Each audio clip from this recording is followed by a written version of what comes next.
हरे कृष्णा माता जी, हरे कृष्णा माता जी।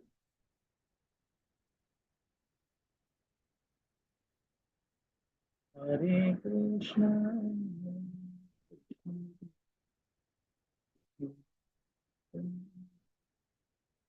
சரி, ஒரு சின்ன மங்களாச்சரம் பண்ணிடலாம். ஹரே கிருஷ்ணா. ஓம் நமோ பகவதே வாசுதேவாய. ஓம் நமோ பகவதே வாசுதேவாய. ஓம் நமோ பகவதே வாசுதேவாய. ஓம் அஞ்ஞானதிமிராந்தஸ்ய ஞானாஞ்சனேய சலாகய சக்ஷுன்மிலமேன தஸ்மை ஸ்ரீ குருவே நமः. श्री चैतन्य मनोभीषितं स्वामिनं येन भूतले स्वयं रूप कदा मायं तदा शिवपतियं हे कृष्णा करुण सिन्धे दीनबन्धे जगत्पते गोपीशा गोपिका कान्ता राधा कान्ता नमस्ते तप्त काञ्चन गौराङ्गी राधे वृन्दानेश्वरी वानोसुदेवी प्रियमानी हरिप्रिये वाञ्छकल्पतराय कृपसिन्धुये वस पदिनाना भावनिये वैष्णवियो नमो नमः। जय श्री कृष्णा चैतन्य प्रभु नित्यानंद श्री अद्वैत गदाधर श्रीवासादि गौर भक्त वृंद। हरे कृष्णा कृष्ण कृष्ण हरे हरे हरे राम राम राम हरे हरे हरे कृष्णा कृष्ण कृष्ण हरे हरे हरे राम राम राम हरे हरे हरे कृष्णा कृष्ण कृष्ण हरे हरे हरे राम राम राम हरे हरे। எல்லாருக்கும் நமஸ்காரம். ஹரே கிருஷ்ணா மாதாஜி பிரபு. நீங்க நம்ம பார்க்க போற அத்தியாயம் 12வது அத்தியாயம் பக்தி யோகம், அதாவது பக்தி சேவை. இதுதான் கடைசி அத்தியாயம். இது அதாவது பக்தி யோகத்துல இது கடைசி அத்தியாயம். நம்ம அடுத்த அத்தியாயம் ஞான யோகத்துல முதல் அத்தியாயமா 11 அத்தியாயம் பார்க்க போறோம். அடுத்த அத்தியாயம் இது. ஹரே கிருஷ்ணா. இந்த அத்தியாயத்துல பக்தி யோகத்துல நம்ம எப்படிலாம் பக்தியை கொடுக்கணுன்றத பகவான் ராஜயோகம் மூலியமாகவும் கர்ம யோகத்தின் மூலியமாகவும் ஞான யோகத்தின் மூலியமாகவும் 6 விதமான தத்துவங்கள் மூலியமாகவும் நமக்கு இந்த அத்தியாயத்தை சிறப்பா கொடுக்கிறார். இப்போ பக்தி யோகத்தை ரொம்ப சிறப்பா கொடுக்கிறார். ஒரு ஸ்டெப்பா நம்ம பார்க்க போறோம் பக்தியில. ஹரே கிருஷ்ணா. சரி, இந்த நிகழ்ச்சி ஏற்பாடு பண்ணி கொடுத்த ஸ்ரீ ஸ்ரீ ராதா கோவிந்தா இஸ்கான் பெங்களூருக்கு நம்ம அனைவரு சார்பாகவும் சின்ன பிரார்த்தனை ஆரம்பிப்போம். ஜெய் ஸ்ரீ கிருஷ்ணா சைத்தன்யா பிரபு நித்யானந்த ஸ்ரீ அத்வைத கதாதார ஸ்ரீவாசாதி கௌரபக்த விருந்தி. ஹரே கிருஷ்ண கிருஷ்ண கிருஷ்ண ஹரே ஹரே ஹரே ராம ராம ராம் ஹரே ஹரே. ஹரே கிருஷ்ணா. 12வது அத்தியாயத்துல ஒரு சின்ன ஒரு கண்ணோட்டம் பார்ப்போம். ஹரே கிருஷ்ணா. நாமும் 1ல இருந்து 7வது பதம் நம்ம போன வாரம் பார்த்ததுல 3 பதம் வரைக்கும் நம்ம பார்த்தோம். இப்ப 4வது பதம் நம்ம இன்னைக்கு பார்க்கணும். சரி, அந்த பதத்தோட ஒரு கண்ணோட்டம் பார்த்துட்டே போயிடலாம். பக்தி தொண்டை தலை சிறந்தது 1ல இருந்து 7வது பதம் வரைக்கும். அருவ பிரம்மை வழிபடுவர்கள் யார்? பக்தர்கள் பக்குவமானவர்கள். பகவான் கிருஷ்ணர் தாமே பக்தர்கள் விடுவிக்கிறார். இந்த 3 சாரம்சம் மூலியமாக இந்த 7 பதம் வரைக்கும் நாம விரிவா பார்த்தோம். அது போன வாரம் அருவத்தன்மை வழிபாடு எப்படின்னு பார்த்தோம். அதே பக்தர்கள் வழிபாடும் பார்த்தோம். ஏன்னா பக்தர்கள் பக்குவமானவர்கள் அப்படின்றத நம்ம பார்த்தோம். ரொம்ப அழகா பார்த்தோம். பகவான் தாமே பக்தர்கள் விடுவிக்கிறார் அந்த ஸ்தானத்துல நம்ம பார்த்தோம். இனி அதை இன்னும் கொஞ்சம் விரிவா பார்க்கலாம் இன்னைக்கு 7வது பதம் வரைக்கும். ஹரே கிருஷ்ணா. 8ல இருந்து 12வது பதம் பாருங்க. பக்தி தொண்டு ஏணிப்படிகள். அதாவது பக்தி பக்குவம் அடைந்த நிலை என்ன அப்படின்னு பார்க்கலாம். அதாவது சனாதன, அதாவது சாதன பக்தி ஒண்ணு இருக்கு. சாதன பக்தின்னா அது பயிற்சி எப்படி சொல்லப்படுதுன்னா, அனநேய பக்திக்கு போறதுக்கு சாதன பக்தி ஒரு முக்கியமான பக்தி. அது அனநேய பக்திக்கு ஒரு ஸ்டெப்பா நம்ம பார்த்துட்டு வரலாம். சாதன பக்தின்றது பாத்தீங்கன்னா, நம்ம காலையில ஏழிரா எழுந்து பகவானுக்கு நம்ம எல்லா விதமான பணிவடைகள்லாம் பண்ணணும். கரெக்டா 4:30 மணிக்கு மங்களாத்துல கலந்துக்கணும். இதெல்லாம் சாதன பக்தியில வரும். அதாவது நெறிமுறைப்படுத்தணும். சட்டங்களை சாஸ்திர சட்டங்கள் என்ன இருக்கோ அதைப்படி நாமும் நெறிமுறைப்படுத்ததான் சாதன பக்தியா சொல்லப்படுது. அதை பத்தி டீட்டெயிலா படிக்கலாம். கர்மயோகம் எப்படி நம்ம செயல்படுறோம், கர்மயோகத்துல கர்ம காண்டத்துல கர்ம யோகியாவா அதாவது கர்மியா செயல்படுறோமா அப்படின்றத ரொம்ப அழகா சிறப்பா நாமும் இதுல படிப்போம். அதே மாதிரி பகவான் கிருஷ்ணருக்கு பிரியமானவர்களை மற்றும் குணங்கள் பார்க்க போறோம். 13ல இருந்து 20 பதம். ஏன்னா இந்த அத்தியாயம் ரொம்ப சின்ன அத்தியாயம் தான். அது 20 ஸ்லோகம் தான் மொத்தமே இருக்கும். அதுல பாத்தீங்கன்னா பகவானுடைய வெளிப்படுத்தும் நடத்தை, தனது நடத்தை, பிற உயிர்களும் வெளிப்படுத்தும் நடத்தை, அதாவது நிகழ்வுகளை எதிர்நோக்கும் கொள்ளும் விதம், இந்த 4 சாராம்சம் மூலியமாகவும் இந்த 13ல இருந்து 20வது பதம் வரைக்கும் நாம் அழகா இன்னைக்கு படிக்க போறோம். ஹரே கிருஷ்ணா. சரி, பக்தி தொண்டை தலை சிறந்தது அந்த தலைப்புல நாம 1ல இருந்து 7வது வரைக்கும் நம்ம பார்த்துட்டோம் இல்லைங்களா? இப்ப அருவ பிரம்ம வழிபாடை பத்தி பார்த்தோம், பக்தர்கள் பக்குவமானர்கள் பார்த்தோம், பகவான் கிருஷ்ணர் தாம் விடுவிக்கிறார். அந்த 3 ஸ்தானத்திலையும் இப்ப நம்ம பார்த்துட்டு இருக்கிறோம். ஹரே கிருஷ்ணா. இப்ப பக்குவத்துக்கான எளிய வழி, எளிதான வழி என்னது அப்படின்னு பாத்தீங்கன்னா, எப்பொழுதுமே பகவான் கிருஷ்ணர் உணவில் ஈடுபடுத்தல் இல்லைங்களா? ஹரே கிருஷ்ணா. இப்ப இந்த 4வது பதம் நம்ம விரிவா பார்க்கலாம். ஹரே கிருஷ்ணா மாதாஜி, இந்த 4வது பதம் படிக்கிறீங்களா? ஹரே கிருஷ்ணா, ஹரே கிருஷ்ணா, ஹரே கிருஷ்ணா மாதாஜி, யாரு படிக்கிறீங்களா?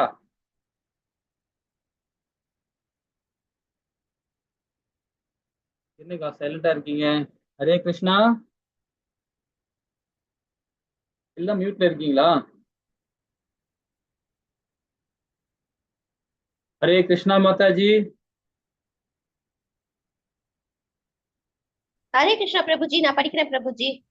ஹரே கிருஷ்ணா மாதாஜி, யாருமே மியூட் பண்ணாம ஏத்வக்ஸ்வரம் அநிர்தேஷ்யம் அவ்யக்தம் பர்யுபாசதே சர்வத்ரகம் அசிந்த்யம் ச கூடஸ்தம் அச்சலம் த்ருவம் சந்நியம் ஏந்திரிய கிராமம் சர்வத்ர சமபுத்தயः தே பிராப்னுமந்தி மாமேவ சர்வபூத ஹிதே ரதாः. ஹரே கிருஷ்ணா பிரபுஜி. ஹரே கிருஷ்ண மாதாஜி, அழகா படிச்சீங்க மாதாஜி. ஹரே கிருஷ்ணா. இந்த 4வது பதம் பாருங்க, 3-4 பதம் ரொம்ப அழகா கொடுக்கப்பட்டிருக்காங்க. என்ன சொல்றாங்க பாருங்க. ஆனால் தோற்றம் அளிக்காததும் புலன் உணர்வுக்கு அப்பாற்பட்டும் இருப்பதும் எங்கும் நிறைந்ததும் சிந்தனைக்கு எட்டாததும் மாற்றம் இல்லாததும் நிலையானதும் அசைவற்றதுமான பூரண உண்மை அருவத்தன்மை முழுமையான வழிபடுவர்கள் பல்வேறு பலன்களை கட்டுப்படுத்தி எல்லோரிடமும் சமநோக்குடன் பழகி அனைவருக்கும் நன்மை தரும் செயல்களில் ஈடுபட்டு இறுதியில் என்னை அடைகின்றனர். இப்ப நம்ம போன வாரம் விரிவா நம்ம படிச்சோம். ஏன்னா நம்ம இது வரைக்குமே இப்ப 12வது அத்தியாயம் வரைக்கும் வந்திருக்கிறோம். நாம நிறைய சாராம்சத்தை பேசினே இருந்திருக்கோம் இல்லைங்களா? இதுல என்ன சொல்ல வந்தார்? அர்ஜுனன் கேட்ட கேள்விக்கு பகவான் என்ன அழகா விரிவாக நம்ம ஆன்சர் நம்ம கிடைச்சிட்டு பாருங்க. அதாவது தோற்றம் அளிக்காததும் உணர்வுக்கு அப்பாற்பட்டு இருப்பதும் எங்கும் நிறைந்ததும் சிந்தனைக்கு எட்டாததும் மாற்றம் இல்லாததும் நிலையானதும் அசைவற்றதுமான பூர்ண உண்மையை அருவத்தன்மை முழுமையாக வழிபடுவார்கள். இவங்க எல்லாருமே எவ்வளவு கடினமான செயல் பாருங்க இல்லைங்களா? பல்வேறு புலன்களை கட்டுப்படுத்தி எல்லோரும் சமநோக்கோடு பழகி அனைவருக்கும் நன்மை தரும் செயல்களை ஈடுபட்டு இறுதியில் என்னை அடைகின்றனர். ஏன்னா அதுவும் ஒரு முக்திக்கான காரணம் தான். பக்தர்களுக்கு செய்யற செயல் ரொம்ப எளிமையா இருக்கும், இயல்பாவே நமக்கு வரும் அந்த பக்தி தொண்டு. ஆனா அருவத்தன்மை வழிபாடு பண்றவங்க, வழிபாடு செய்யறவங்க பாத்தீங்கன்னா அது ரொம்ப கடினம். அது நிறைய பயிற்சிகள் வேண்டும், நிறைய நம்ம மனதை கண்ட்ரோல் பண்ணணும், உடலை கண்ட்ரோல் பண்ணணும், நம்ம சமுதாயத்தை விட்டு ஒதுங்கி நிக்கணும். அந்த செயல் பண்றபோது அது ரொம்ப கடினமானது தானே. அதுதான் 3 நாள்ல ரொம்ப அழகா சொல்றாரு பகவான். ஒரு கடினமான செயல் தான் அப்படின்றாரு. அப்ப அந்த அருவத்தன்மை என்ன பாருங்க, தோன்றாதது.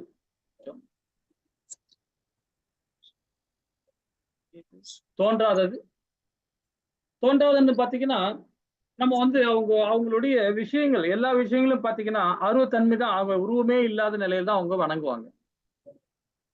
அது கொஞ்சம் கடினமா இருக்கும் இல்லைங்களா? நாம பகவானுடைய விக்கிரகத்தை பார்த்த உடனே நமக்கு ஆட்டோமேட்டிக்கா நமக்கு நிறைய ஒரு மாற்றங்கள் ஏற்படும். சில பேர் கண்ணுல தண்ணியா வரும், சில பேர் பகவானை பார்க்கும் போதே ஒரு நடுக்கம் இருக்கும், சில பேர் ரொம்ப சந்தோஷமா இருப்பாங்க, ஹாப்பியா இருப்பாங்க பார்த்த உடனே. சோ அந்த மாதிரி ஒரு குணாதிசயம் இருக்கும். ஆனா உருவமே இல்லாம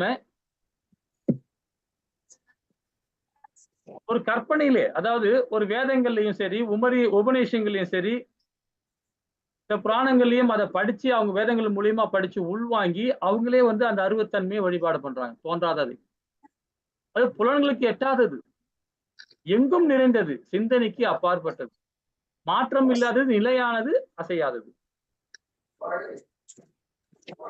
இந்த இடத்துல பாருங்க, இன்னும் விரிவா படிக்கணும்னு பாத்தீங்கன்னா அது வழிபாட்டு முறை பாருங்க. பல்வேறு புலன்களை கட்டுப்படுத்தி, இப்ப பல்வேறு புலன்கள்னா நம்ம என்ன நினைக்கிறோம் பாருங்களேன், இருக்கிறதே 5 புலன்கள் தான் இல்ல, கண்ணு மூக்கு காது கை காலு வாய், 5 புலன்கள் நம்ம சொல்றோம். பல்வேறு புலன்கள் வேற சொல்றாங்க பாருங்க. அதை விரிவா நம்ம பார்ப்போம். எல்லோரிடமும் சமநோக்கில் பழகி அனைவருக்கும் நன்மை தரும் செயல்களில் ஈடுபட்டு அது அறுபதின் இலக்கு பாருங்க, மிகுந்த சிரமத்துடன் இறுதி அதே இலக்கை அடைகிறார்கள். இது பகவான் கிருஷ்ணர் ரொம்ப அழகா சொல்லப்பட்டிருக்கார். சரி, 5வது பதம் என்ன சொல்றாங்க பார்ப்போம். ஹரே கிருஷ்ணா மாதாஜி. ஹரே கிருஷ்ணா. क्लेशोऽधिकतरस्तेषाम् अव्यक्तासक्तचेतसाम् अव्यक्ता हि गतिर्दुःखम् देहवद्भिरवाप्यते. हरे कृष्णा प्रभु जी. ஹரே கிருஷ்ணா மாதாஜி. ஹரே கிருஷ்ணா. எவரது மனம் பரமனின் தோன்றாத அருவத்தன்மையிடம் பற்றுதல் கொண்டுள்ளதோ அவர்களது வளர்ச்சி மிகவும் கடினமானதாகும். அவ்வழியில் முன்னேற்றம் காண்பது உடலை உடையவர்கள் எப்பொழுதுமே சிரமமானதாகும். இந்த உடல் பாத்தீங்கன்னா ரொம்ப கடினம். அது இந்த செயல்பாடு பண்றது, இந்த பக்தியை கொடுக்கறது. இது அடுத்த அத்தியாயத்துல இன்னும் விரிவா படிக்கலாம். இதை பத்தி ஞான யோகத்துல ரொம்ப விரிவா படிக்கும், இந்த உடலோட சம்பந்தப்பட்டு. ஆனா நாம அதே அஷ்டாங்க யோகத்திலயும் 6வது அத்தியாயத்திலே இது படிச்சிருக்கோம். 8 விதமான நிலையை அடையறதுக்கே நாம ரொம்ப கடினமா செயல்படும். அதுதான் அர்ஜுனன் கேட்கலாம், காற்றை கூட குடுவில அடைச்சிரும் கிருஷ்ணா, ஆனா மனதை என்னால கண்ட்ரோல் பண்ண முடியல கிருஷ்ணா அப்படின்னு. அது பகவான் ரொம்ப அழகா விளக்கம் கொடுக்கிறார். உன்னால முடியும், முடியாத எதுவுமே இல்லை. அதை பயிற்சி பண்ண கண்டிப்பா உன்னால சாத்தியப்படும்ன்ற. அது போல எல்லாமே சாத்தியப்படும். ஆனா இருந்தாலும் இந்த அருவத்தன்மை வழிபாடு பண்றது கொஞ்சம் கடினமான செயல் தான். ஆனா அது பயிற்சி பண்ண வந்துடும். அதுக்கு என்ன பண்ணணும்? நம்ம எல்லாத்தையும் அப்பா அம்மா விட்டுடணும், சமுதாயத்தை விட்டுடணும், குடும்பத்தோட வெளியே போயிடணும். குடும்பத்தை விட்டு வெளியே போயிடணும். குடும்பத்தோட இல்ல, குடும்பத்தை விட்டு வெளியே போயிடணும். சோ அந்த வாழ்க்கை ரொம்ப கடினமான வாழ்க்கை தானே, இல்லைங்களா? அதுதான் சொல்றாரு, எவரது மனம் பரமனின் தோன்றாத அருவத்தன்மையுடன் பற்றுதல் கொண்டு உள்ளதோ அவர்களது வளர்ச்சி மிக மிக கடினமானதாகும். அப்படின்னு முன்னேற்றம் காண்பது உடலை உடையவர்களுக்கு எப்பொழுதுமே சிரமமானதாக இருக்கும். ஏன்னா சத்திய யுகத்திலையும் சரி, துவாதகத்திலையும் சரி, அவங்க போனாங்கன்னா முனிவர்களும் சரி, யோகிகளும் சரி, வனவாசம் போனாங்கன்னா 10,000 வருஷம், 20,000 வருஷம், 1,00,000 ஆண்டுகள் வரைக்கும் போய் காட்டுல போய் இருந்துட்டு வருவாங்க. நாம 6 மாசம் இல்ல, 2-3 நாள் வெளியே போனாவே நாம சீக்கிரம் வீட்டுக்கு போகணும்னு நினைப்போம். அந்த மாதிரி இது நம்ம சூழ்நிலை இருக்கும்.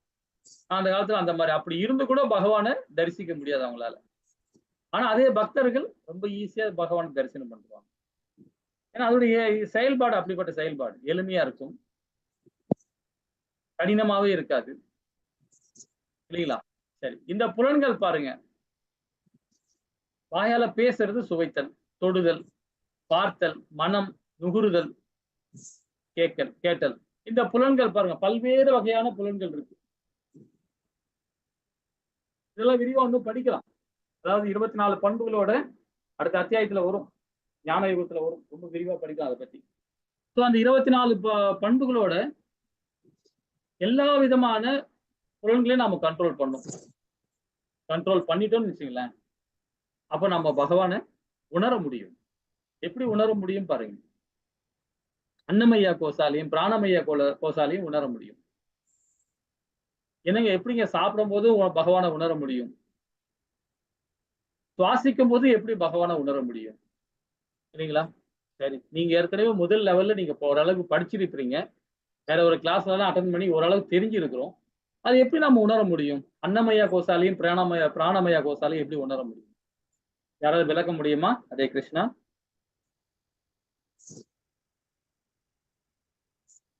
தெரிஞ்சவங்க பதில் சொல்லலாம். உணவருந்தாமலும் சுவாசிக்காமலும் நாம் உயிர் வாழவே முடியாது. அப்புறம் எப்படி புரிஞ்சு அதை நம்ம புரிஞ்சுக்க முடியும்? அவ்வளவுதான் எனக்கு தெரிஞ்சு. ஹரே கிருஷ்ணா. ஹரே கிருஷ்ணா மாதாஜி. ஹரே கிருஷ்ணா. வேற யாராவது உணர முடியுமா? அதாவது அன்னமய்யா கோசாலையும் பிராணமய்யா கோசாலையும் பகவானை உணர முடியும். இது ஸ்ரீமத் பகவத்கீதை அழகாக சொல்லப்பட்டிருக்கு.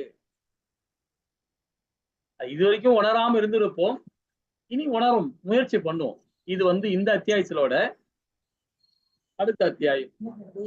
ஞான யோகத்துலதான் பகவான் ரொம்ப அழகா விளக்குறார். நீங்க ஏற்கனவே லெவல் 1ல படிச்சிருப்பீங்கனால்தான் நான் உங்களுக்கு கேட்கிறேன், அந்த கேள்வி கேட்கிறேன். பிராணமய்யா கோசா, அன்னமய்யா கோசா, விஞ்ஞானமய்யா கோசா, ஞானமய்யா கோசா, ஆனந்தமய்யா கோசா, இந்த 5 கோசால நாமும் அழகாக பகவானை உணர முடியும். 5 கோசாலோட 3 கோசா, 2 கோசால தெரிஞ்சுக்கிட்டு விஞ்ஞானம் மூலியமாக ஞான யோகத்தோட சப்போர்ட்டோட கண்டிப்பாக நாம இந்த 4 நிலையை அடையும் போது ஆனந்தமயமா பகவானை உணர முடியும் அப்படின்னு சொல்லப்படுது வேதம். 13வது அத்தியாயம். சோ அது எதுக்காக சொல்றேன்னா, இந்த புலன்களை வந்து பாத்தீங்கன்னா நம்ம பேசுறது வந்து வார்த்தைகளும் சரி, அதே அதே அதே வாயால நம்ம பகவானுடைய பிரசாதத்தையும் சுவைக்கிறோம் இல்லைங்களா? கேட்கிற விஷயங்களும் அப்படிதான் நமக்கு அது. நுகர தன்மையும் அப்படிதான். இப்ப நம்ம பகவானுடைய கோவிலுக்கு போறோம். அங்க போன உடனே பூக்கள் கொடுப்பாங்க. நம்ம என்ன பண்ணுவாங்க, சில பேர் கழுத்துல போடுவாங்க, மாலையா போட்டுப்பாங்க. அந்த மாலை போட்டா கூட சரி, உடனே எடுத்து முகர்ந்து பார்க்கணும். பகவான் கிட்ட இருந்து கூட கிடைக்கிற பூவை உடனே முகர்ந்து பார்க்கணும். முகராம பாத்தீங்கன்னா பகவானுடைய அந்த அனுகிரகம் கிடைக்காம போயிடும். சில பேர் வந்து கோவில்ல கிடைக்கிற பூ எடுத்து அப்படியே தூக்கி பாக்கெட்ல வச்சுப்பாங்க, இல்லைன்னா பேக்ல வச்சுப்பாங்க, இல்ல தலையில வச்சுப்பாங்க. அது தப்பு இல்லை, ஆனா அது அறியாமையில இருக்கிறாங்க. ஆனா அது முகர்ந்து பார்க்கணும். அதுதான் அது. அதே மாதிரி மனதை அப்படிதான் கண்ட்ரோல் பண்ணணும். பார்த்தலும் அப்படிதான், பகவானுடைய விக்கிரகத்தை பார்க்கணும். கை தொடுதிலும் பகவானுடைய விக்கிரகத்தை தொட்டு அலங்காரம் பண்ணணும். இப்ப மாதாஜி கேட்டாங்க, அன்னமய்யா கோசாரி பிராணமய்யா கோசாரி எப்படி பகவானை உணர முடியும்? நாம நினைக்கிறோம் 2 வாயில அரிசி சாப்பாடு போட்ட உடனே உள்ள போய் செரிமணம் ஆகுது, அப்படியே கழிவு வந்துடுது, அப்படிதான் நான் நினைக்கிறோம் இல்லைங்களா? அதை செரிமணம் பண்றது நாம கிடையாது. செரிமணம் பண்றது நாம கிடையாது. பகவான் விஷ்ணு வயிற்று பாகத்துல இருக்கிறார், அக்னி பகவானும் வயிற்றுல இருக்கிறார், பரமாத்மா ரூபத்துல இதயத்துல இருக்கிறார், அக்னி தேவனும் உள்ள இருக்கிறார். அந்த சாப்பாடு இருக்கு பாத்தீங்களா, சாதம் போய் செரிக்குது பாத்தீங்களா, செரிமானம் பண்றதே பகவான் தான். அதே மாதிரி நம்ம சுவாசிக்கிற காற்று நாம் நினைக்கிறோம், நிறைய வாட்டி நம்ம நினைச்சுட்டு இருக்கோம். என்ன நினைக்கிறோம் பாருங்க, காற்று வருது, அது சுவாசிக்கிறோம், அவ்வளவுதான் விடுறோம், அவ்வளவுதான் மூச்சை வெளியே விடுறோம், அப்படிதான் நம்ம நினைச்சுட்டு இருக்கோம் இல்லைங்களா? இப்போ ஒரு இடத்துல ஒரு பஸ்லயோ எங்கேயோ ஒரு இடத்துல வண்டியிலயோ எங்கேயோ போயிட்டு இருக்கும்போது ஸ்பீடா காத்து வரும். அப்ப காத்து அங்க அந்த காத்தை நம்ம சக் பண்ண முடியுமா? ஆட்டோமேட்டிக் கண்ணில் தண்ணியா வரும், மூச்சு திணற விடும், அந்த மாதிரி இருக்கும். சுவாசிக்க நார்மலாவே நம்ம பாடியை சப்போர்ட் பண்ணாது. அந்த டைம்ல ஹார்ட் பல்ஸ் எல்லாம் ரொம்ப அதிகமா இருக்கும், பல்ஸ் எல்லாம் அதிகமா இருக்கும் அந்த காற்று வேகமாக இருக்கும்போது. சில டைம் ரொம்ப ப்ராப்ளம் கொடுக்கும். அதே காற்று இல்லாத இடத்துல இருக்கும்போது பாருங்க, நம்ம சுவாசிக்கிற தன்மை வந்து மாற்றம் இருக்கும், உடல் மாற்றம் இருக்கும், வேர்வையா சொட்டிங்கா வரும். அப்ப நம்ம என்ன நினைக்கிறோம் பாருங்க, காற்று அதிகமா இருந்தாலும் பிரச்சனை, கம்மியா இருந்தாலும் பிரச்சனை. அப்போ கரெக்டான அந்த காத்து நாம இருக்கும்போது நம்ம வாழ்றோம். இந்த இடத்துல நாம உணரவே இல்லையே இல்லைங்களா? அது யாருக்கா உணர்ந்திருக்கிறீங்களா? காற்று அதிகமா இருக்கும்போது பிரச்சனையாகுது, கம்மியா இருக்கும்போது பிரச்சனையாகுது. அப்ப காற்று நார்மலா இருக்கும்போது நாம அதை பத்தி உணர்றதே கிடையாது. காற்று நல்லா வந்துச்சுப்பா, இங்க நல்லா இருக்குப்பா, கூலா இருக்கும், அப்படிதான் நினைக்கிறோம். அந்த காற்று உள்ள போய் என்ன பண்ணுது, என்ன செய்யுது? நம்ம சயின்ஸ் டாக்டர் எல்லாம் படிச்சவங்க ஒரு அளவுக்கு நல்லா டாக்டருக்கு தெரியும். காற்று யாராவது உள்ள போறது கூட நம்ம உணர முடியுமா? வேதம் சொல்லுது உணர முடியும் சொல்லுது. காற்று உள்ள போய் வெளியே வர்றதுல உணர முடியும் வேதம். அதுதான் வந்து அந்த பக்தி யோகத்துல செயல்படும் போது பாத்தீங்கன்னா, அந்த காற்று உள்ள போறது வெளியே வருது நம்ம உணர முடியும். ரொம்ப அழகா சொல்லப்படுறாங்க. நாமளே வந்து நம்ம உடல் சோர்வா இருக்கா, இல்ல ரொம்ப ஆரோக்கியமா இருக்குதான்றது இந்த பிராணத்தை மூலியமா நான் கண்டுபிடிச்சிடலாம். இது வேதங்கள் படிக்கிறவங்க, அதை செயல்படுத்துறவங்க ரொம்ப எளிமையா கண்டுபிடிச்சிருவாங்க. சுவாசிக்கிற காத்தை வச்சு கண்டுபிடிப்பாங்க. அவர் எவ்வளவு எப்படி சுவாசிக்கிறார், எத்தனை டாக்டர் கை பிடிச்சி பாருங்களே, பல்ஸை பாக்குறாங்க இல்லையா, பல்ஸ் குறையுதா ஏறுதா, என்ன மாதிரி இருக்கு, இதெல்லாம் பாக்குறாங்க இல்லையா? நீங்க அந்த அளவுக்கு நாலேஜ் இல்ல, நம்ம வேதத்துல படிச்சதுனால சொல்ல வரேன். திக்கு வேதத்தை ரொம்ப அழகா இதை பத்தி கொடுத்துருக்காங்க. சோ அந்த எப்படி பாருங்க, அந்த புலன்கள்லாம் எப்படி கண்ட்ரோல் பண்ணணும்ன்றத சொல்லப்படுது. இது நம்ம அடுத்த அத்தியாயத்துல விரிவா படிப்போம். அன்னமய்யா கோசா பிராணமய்யா கோசா அந்த விஞ்ஞானமும் நாம படிப்போம். அப்ப அறுவாதி பாதையை மிகவும் சிரமமானது என்று மிகவும் கடினமானது வேற, அது கடினமானது. இப்ப ஞான யோகி பக்தி யோகி இருக்கான் பாரு, மறைமுக வழி, நேரடியான வழிமுறை யாரு? பக்தி யோகியில இருக்கும். தன்னுடைய முயற்சி மட்டுமே நம்பி இருப்பான் யாரு? ஞான யோகி. அதே பக்தி யோகி பாருங்க, பகவான் கிருஷ்ணர் பக்தர்களை மாயத்திலிருந்து விடுவிக்கிறார். ஆனா அவன் பாருங்க தன்னுடைய முயற்சி மட்டும் நம்பின்னு இருப்பான். ஆனா இவன் பாருங்க பகவான் நம்பிக்கிட்டு இருப்பான்.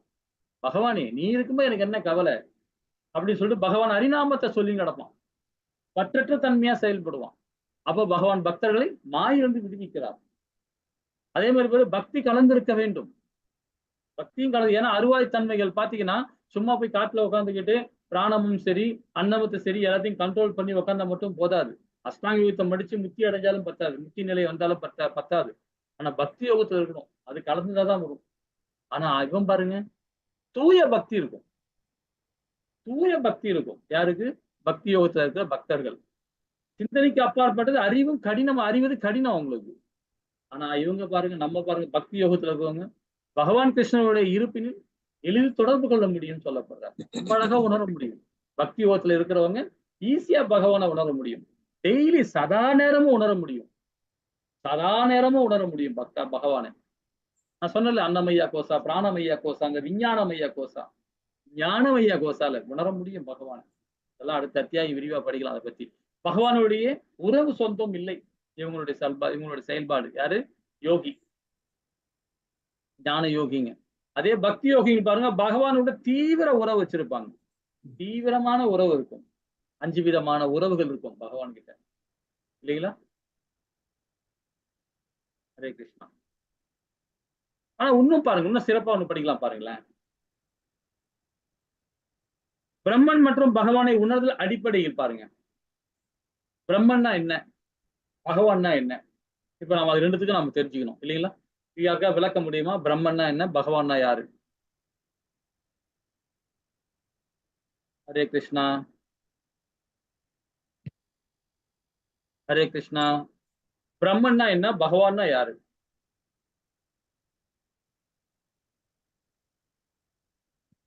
ஹரே கிருஷ்ணா மாதாஜி. 7 பேர் இருக்கிறோம், யாரும் பதில் சொல்ல மாட்டீங்களே.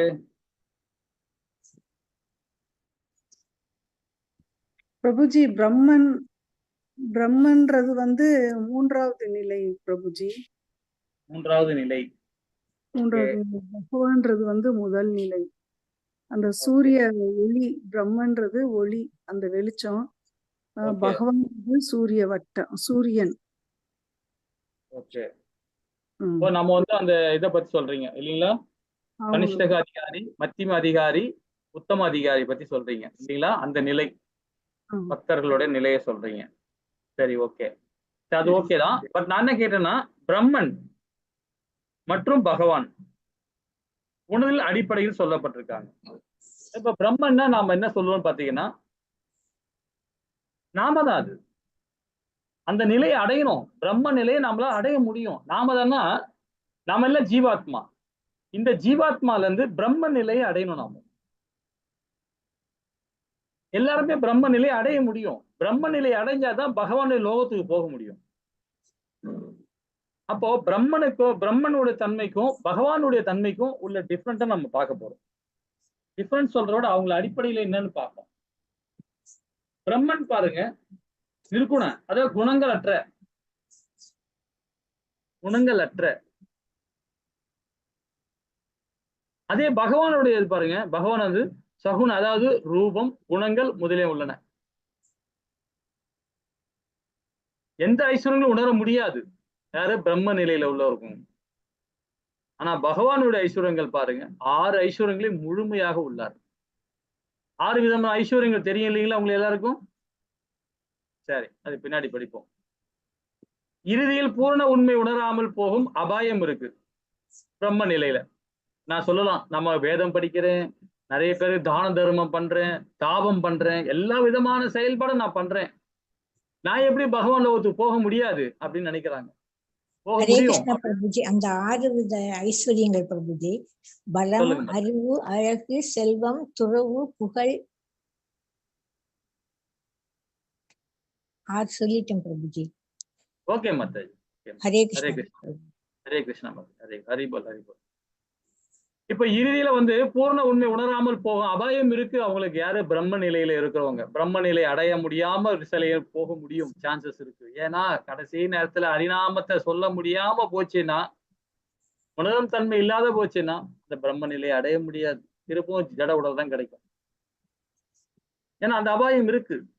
அதே பகவானுடைய பாருங்க, வெற்றி உத்தரவாதம், எதுவுமே நஷ்டம் கிடையாது.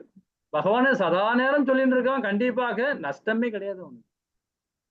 ஒருவேளை அதாவது நித்தியத்துவம் மற்றும் குண சித்து தன்மைகளை உணரலாம்ன்றார். இப்ப சத் சித்துன்னு மாதாஜி சொன்னாங்க இல்லையா? அதாவது கனிஷ்டிக அதிகாரி, மத்திய அதிகாரி, உத்தம அதிகாரி. உத்தம அதிகாரின்றவன் பகவானை உணர முடியும். பிரம்ம நிலையை இருக்கிறவன் வந்து சித்து. நம்ம படிச்சிருக்கோம் இதை பத்தி இல்லைங்களா? அப்போ ஆனந்தம், ஆனந்தத்தை உணரவே முடியாது. ஏன்னா விக்கிரக வழிபாடு பண்றவங்க தான் பகவானை நித்தியத்துவம் பண்ணியும் ஞானத்தையும் பற்றி ஆனந்த உணர்வு முடியும். பிரம்மன் மற்றும் பரமாத்மா உணர்வு அடங்கியது அது. பிரம்மன் மாத்திரம் இல்ல, பரமாத்மாவை உணர்வு அடங்கியது அது. ரொம்ப அழகா இந்த டிஃபரண்ட் நம்ம கொடுக்குறாங்க இல்லைங்களா ஆச்சாரிய. இதனால நம்ம இந்த ஸ்லோகம் மூலியமா நாம என்ன தெரிஞ்சுக்கிறோம், ரொம்ப இம்பார்ட்டன்ட் இல்ல. நம்ம இந்த பதம் மூலியமா நம்ம என்ன தெரிஞ்சுக்கிறோம் பாருங்க. கடின உழைப்பாளி ஆகாதீர்கள், புத்திசாலி தொழிலாளி ஆகுங்கள்ன்றார். இந்த 2 பேர் டிஃபரெண்ட் தான் பாருங்க. கடினமா உழைக்கிறவன் யாரு? அருவத்தன்மை வழிபாடு பண்றவங்க, ஞான யோகி. அதே புத்திசாலி தொழிலாளி பாருங்க, ரொம்ப சர்வசாதாரணமா பகவானுக்கு பக்தி யோகம் பண்ணி அந்த நிலையை அடையலாம். 2மே முக்திக்கான செயல் தான். இது கடினம், இது இயல்பாவே நமக்கு இருக்கும். ரொம்ப சுலபமான வழி இது.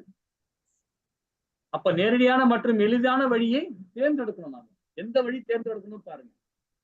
பிரம்மச்சாரி வழி ஒரு சிறந்த வழிதான். அது பிரம்மச்சாரி வழி ஒரு சிறந்த வழிதான், அதுவும் முக்திக்கானதுதான். ஒரு கிரகசனா இருக்கிறவங்களும் அதுவும் முக்திக்கான வழிதான். அதுவும் பற்றற்ற தன்மையா செயல்படும் போது. அப்ப நம்ம எந்த வழியை தேர்ந்தெடுக்கணும் பாருங்க. வாழ்க்கையை பகவான் நம்மளுக்கு கொடுத்திருக்கிறார், இந்த உடலை கொடுத்திருக்கிறார், அப்பா அம்மா கொடுத்துருக்காரு, அண்ணன் தம்பி கொடுத்துருக்காரு. அப்ப நாம எப்படி எளிமையா தேர்ந்தெடுக்கணும் பாருங்க இல்லைங்களா. ஹரே கிருஷ்ணா. இன்னும் விளக்கம் பாருங்க, ரொம்ப அழகா சீல பிரபுபாதா கொடுக்குறாரு பாருங்க. கல் மரம் அல்லது ஓவியம் போன்ற பௌதீக குணங்கள் மூலம் தோற்றமளிக்கும் போதிலும் பகவானது ரூபம் உண்மையில் பௌதிகமானது அல்ல, பௌதிகமா அல்ல. இது பரமபுருஷனின் பூர்ண தன்மையாகவும் சொல்லப்படுது. ஏன்னா பகவானுடைய விக்கிரகம் இருக்கு பாத்தீங்களா, பகவானுடைய விக்கிரகத்தை பார்த்தாவே நிறைய பேர் கண்ணுல தண்ணி வரும். ஏன்னா அது அந்த மாதிரி இருக்கும். ஏன்னா பிரேம பக்தியில இருக்கிறவங்க கண்டிப்பா உணர்வாங்க பகவானை. பிரேம பக்தி இல்லாதவங்க சும்மா சாதாரணமா சாமி கொண்டுட்டு போயிட்டே இருப்பாங்க. பகவான் இருக்கிறத பார்த்துட்டு வந்தோம் பார்த்தோம் கடமை புரிஞ்சிச்சு அவ்வளவுதான், அப்படி நமக்கு புண்ணியம் கிடைச்சிடும் போயிடுவாங்க. ஏன்னா அவங்க அறியாமல் இருக்கிறாங்க, உணராம இருக்கிறாங்க. எல்லாம் நிறைய பேர் பாத்தீங்கன்னா கோவில்லாம் போவாங்க, வந்து வீட்டுல வந்து பார்த்தா அப்படியே ஆப்போசிட்ல இருப்பாங்க. பகவானுக்கு நித்திய தொண்டு செய்யறவன் வீட்டுல வந்தாலும் செய்யலாம், அதே தொண்டு தான் செஞ்சுட்டு இருப்பான். யாருக்கு? பகவானுக்கு இல்ல, தாய் தந்தையருக்கு, கணவன் மனைவிக்கு, அப்பா அம்மா மகனுங்களுக்கு மகளுக்கு அதை பணிவிடை பண்ணியிருப்பான். பகவானுக்கு என்ன செய்யறானோ அதே தான் இங்க செஞ்சுட்டு இருப்பான். உண்மையான பக்தன், அண்ணனைய பக்தன். அப்போ நினைவில் கொள்வோம், பகவானும் அவரது அர்ச்சக விக்கிரகம் வேறல்ல. பகவானுடைய அவரது அர்ச்சக விக்கிரகமும் வேறல்லன்னு சொல்லப்படும். ஹரே கிருஷ்ணா. இப்போ வந்து பாத்தீங்கன்னா 6-7 பதம் ரொம்ப முக்கியமான இடத்துல வந்திருக்கிறோம். ஹரே கிருஷ்ணா மாதாஜி, படிக்கிறீங்களா? ஹரே கிருஷ்ணா பிரபுஜி. ஹரே கிருஷ்ணா பிரபுஜி. சர்வாணி கர்மாணி மயி சந்நியஸ்ய மத்பராக அனன்யநைவ யோகேன மாம் த்யாயந்த உபாசதே. ஹரே. அடுத்து பிரபுஜி 7 படிச்சிட்டீங்களா? படிக்கல பிரபுஜி. ஹரே கிருஷ்ணா. தேஷாகம் சமுத்தர்த்தா மிருத்யு சம்சார சாகராத் பவாமி நச்சிராத் பார்த்த மையா வேச்சித சேதசாம். ஹரே கிருஷ்ணா பிரபுஜி. ஹரே கிருஷ்ணா மாதாஜி, அழகா படிச்சீங்க மாதாஜி. ஹரே கிருஷ்ணா. இந்த பதத்துல பாருங்க என்ன சொல்ற, ரொம்ப அழகான பதம் இல்ல இது. ஆனால் தங்களது எல்லா செயல்களையும் எனக்காக துறந்து பிழையில்லாமல் என் மீது பக்தி செலுத்தி எனது பக்தி தொண்டில் ஈடுபட்டு எப்பொழுதும் என் மீது தியானம் செய்து தங்களது மனங்களில் என்னை நிறைவேற்றுகின்றார். அங்க எங்க 6வது அத்தியாயத்துல பகவான் வந்து அர்ஜுனோட சொன்னார், உபதேசம் பண்ணார். காற்றை கூட குடுவில் அடைக்க முடியும் நீ சொல்றீங்க கிருஷ்ணா அர்ஜுனா, ஆனா அதே வந்து மனதை ஈஸியா கண்ட்ரோல் பண்ண முடியலன்னு சொல்ற, ஆனா கண்ட்ரோல் பண்ண முடியும், பயிற்சினால் கண்டிப்பா பண்ண முடியும்ன்ற. மனதுல நிறுத்தணும். நம்ம எந்த காரியத்தை குறிக்கோள் வச்சு செயல்படுறோமோ அதை மனதில் நிறுத்தணும்ன்ற. அதே மாதிரி பக்தி யோகத்திலையும் சரி, பகவானு லோகத்துக்கு போகணும், அவருக்கு பணிவிடை பண்ணணும், அவருக்கு பிரேம பக்தியை கொடுக்கணும். நம்ம ஒரு குறிக்கோள் வச்சோம்னா அது மனதுல உள்வாங்கி நாம செயல்பட ஆரம்பிச்சோம்னு வச்சுக்கலாம், கண்டிப்பாக பகவான் நம்ம எல்லா அனுகிரகமும் கொடுக்குறாரு. அதான் சொல்றாரு, தங்களது எல்லா செயல்களையுமே எனக்காக துறந்து. அதுக்காக குடும்பத்தை விட்டுன்னு சொல்லல வரலங்க, அதை நல்லா புரிஞ்சுங்க. கர்மயுகத்தை அதான் பகவான் திரும்ப திரும்ப சொன்னார். கர்மயுகத்துல ஒரு பதத்திலையும் விளக்கம் கொடுத்துருக்காரு. நிஷ்காம கர்மயோகத்திலையும் சகாம கர்மயோகத்திலையும் பக்தி கொடுக்கும்போது குடும்பத்தை விட்டுறாதீங்கன்னு தான் சொல்றாரு. என்ன செயல் செய்யக்கூடாதுன்னு சொல்றாரு பாருங்க. பௌதிகத்தன்மையை நிறுத்துங்கன்னு தான் சொல்றாரு. பௌதிகத்தன்மையை செயல்படாதீங்கன்னு தான் சொல்றாரு. நம்ம இங்க தவறா புரிஞ்சுக்க கூடாது. தங்களது எல்லா செயல்களையும் தனக்காக துறந்து பிழையில்லாமல் என் மீது பக்தி செலுத்தி எனது பக்தி தொண்டு ஈடுபட்டு எப்பொழுதும் என் மீது தியானம் செய்து தங்களது மனங்களை என்னில் நிலைநிறுத்துகின்றார். எவரெல்லாம் என்னை வழிபடுகிறார்களோ பிதாவின் மகனே, அவர்களை பிறப்பு இறப்பு என்னும் கடலில் இருந்து உடனடியாக காப்பாற்றுவனாக நான் இருக்கிறேன். அழகா சொல்றாரு. அப்ப ரொம்ப எளிமையான வழி என்னன்னு பாருங்களேன். எளிதான மற்றும் சுலபமான வழி பக்தி முறைதான். பக்தி யோகம் தான் நமக்கு ரொம்ப எளிமையான வழி. எல்லா செயலையும் எனக்காக பகவானுக்காக துறக்கணும். 16, 17 விரிவா படிப்போம். இதை பத்தி ரொம்ப அழகா படிப்போம். என்ன சொல்றாரு பாருங்க. நீ எதையெல்லாம் படைக்கிறியோ, எதையெல்லாம் உருவாக்கிறியோ, எதையெல்லாம் உன்றையோ எல்லாத்துக்குமே எனக்கு ஆஃபர் பண்ணிடுன்றார். இந்த பக்தி யோகத்திலே அவன் சொல்றாரு. பக்தி யோகத்திலே பாத்தீங்கன்னா 14, 15, 16 இதெல்லாம் கரெக்டா ரொம்ப அழகா சொல்லுவார் பகவான். எல்லாமே என் மீது பக்தி செலுத்தி பக்தி தொண்டு ஈடுபட்டு எப்பொழுதும் என் மீது தியானம் செய்து மனங்களை என்னில் நிறுத்துன்றார். இது அனநிய பக்தியில வர்றது. இந்த பக்தி யாராவது செய்ய முடியுமா? அவர்கள் பிறப்பு இறப்பு எனும் கடையிலிருந்து உடனடியாக காப்பாற்றணும் நான் இருக்கிறேன்றார். இந்த பக்தி கொடுக்க முடியுமா? ஹரே கிருஷ்ணா. பிரபுஜி, இதுல ஒரு டவுட். எல்லா செயல்களையும் எனக்காக துறந்து அப்படின்னு சொல்றாரு. அதுவே ஒரு இதுல செயல்கள் தான் நான் இருக்கேன், ஆக்ஷன்ல தான் நான் இருக்கேன், உன் செயலை நல்லா திறமையா பண்ணுன்னு சொல்றாரு. அப்படி சொல்லும்போது எல்லா செயல்களையும் துறந்து அப்படின்னா எல்லா செயல்களையும் துறக்க வேண்டாம், எல்லா செயல்களையும் செய்து அந்த ரிசல்ட்டை அவருக்கு அர்ப்பணிக்க சொல்றாரா? ஹரிபோல் பிரபு கேட்ட கேள்விக்கு இப்ப கொஞ்ச நேரம் விளக்கம் சொன்னேன். செயல்களை எனக்காக துறந்துன்னு சொல்றது என்ன தெரியுங்களா? எந்த ஒரு செயலுமே சரிங்க பிரபுஜி, எந்த ஒரு செயலுமே பகவானுக்கு ஆஃபர் பண்ணிடணும். அவருக்கு இதுதான் இந்த பக்தி யோகத்தை சொல்லப்படுறது. எல்லா செயலுமே என்ன நினைச்சு செய், அதுதான் உண்மையான துறவுன்றாரு. நான் தான் செய்யறேன்னு நினைக்காத, எனக்காக நீ செய்ய நினைச்சின்னா அது பக்தியில வரும். எனக்கு முக்தி கிடைக்கணும் நீ செஞ்சினா, அதாவது இப்ப நான் இருக்கேன்னா எனக்கு நான் முக்தி கிடைக்கணும் அப்படின்னு நான் பக்தி யோகம் பண்ணோம்னா அது அனநிய பக்தியில போவாது, பிரேம பக்தியில வராது, மோக பக்தியில போயிடும்ன்றார். உனக்காக பக்தி கொடுக்காத, எனக்காக கொடுன்றார். எனக்காக நீ செஞ்சினா நீ முக்தி கிடைக்கும்ன்ற, அது பிரேம பக்தியில அதுதான் பிரேம பக்தின்றார். இப்ப தனக்குன்னு வரும்போது பாத்தீங்கன்னா அது பாத்தீங்கன்னா மோக பக்தியில போயிடுது. இதுதான் ரொம்ப இம்பார்ட்டன்ட். எல்லா செயல்களும் எனக்காக துறந்துருன்றாரு. நம்மள ஒரு இன்ஸ்ட்ருமெண்டா நினைச்சுக்கணுமே ஒழிய நாம தான் இது காரணம்னு நினைச்சுக்க கூடாது. அதுக்கும் கர்மயோகத்துல விளக்கம் கொடுக்குறாரு. 3ஆம் அத்தியாயத்துல ரொம்ப அழகா விளக்கம் கொடுத்திருக்காரு பகவான். என்ன சொல்றாரு பாருங்க. காற்று நான் கொடுத்தேன், நிலத்தை நான் கொடுத்தேன், மண்ணை கொடுத்தேன், ஆகாயத்தை கொடுத்தேன், நீரை கொடுத்தேன், அப்பாவை கொடுத்தேன், அம்மாவை கொடுத்தேன், சுவாசிக்க தன்மையை கொடுத்தேன், சமுதாயத்தை கொடுத்தேன், எல்லாத்தையும் உனக்கு கொடுத்துட்டேனே. இது எல்லாமே என்னுடைய சக்தி தானே. அப்ப நீ யாரு? உன் உடலே நான் தானே, உள்ளகிற ஆத்மாவும் நான் தானே. உடல்னா அந்த மாய உடல், 24 மூலக்கூறும் நான் தானே. 10ல சொல்றாரு, வைபவத்துல சொல்றாரு. அப்புறம் எப்படி நான் என்ற அகந்தியோடு நீ வர? நீ எப்படி நான் என்ற அகந்தியோடு நீ சொல்லலாம் அப்படின்னு கேட்கிறாரு. இனி வர ஞான யோகத்துல ரொம்ப அழகா கொடுப்பாரு பக்தியில. அந்த இப்ப நம்ம பக்தியில தான் படிச்சுட்டோம். ஞான யோகத்துல இன்னும் தெளிவா கொடுப்பாரு. எல்லாத்துலயும் நான் இருக்கிறேன், எல்லாம் என்னால படைக்கப்பட்டது, நான் தான் அது எல்லாமே சொல்றேன். அப்புறம் எப்படி நீ அதுல உண்டுன்னு நினைப்ப? எண்ணத்தை கொண்டு வந்த எண்ணத்தை கொண்டும் போற அப்படிதான் சொல்றாரு. இது எப்படி தெரியுமா பிரபுஜி? நம்ம என்ன நடக்கிறதுன்னா, சக்சஸ் வந்தா நாம, ஃபெயிலியர் வந்தா பகவான். அப்படிதான் பண்ணிட்டு இருப்போம் மாதாஜி. 100% உண்மைதான் பிரபு. நீங்க சொல்றது 100% உண்மை. இது அப்படிதான் நம்ம எல்லாரும் நினைச்சிட்டு இருக்கோம். பகவானே என்னை கைவிட்டியே அப்படின்னு சில பேர் உட்கார்ந்துட்டு இருக்கோம். கஷ்டம் பேரு. அது எவ்வளவு பெரிய பாவம் தெரியுங்களா? அது திட்டுறாரு, பகவான் திட்டுறாரு.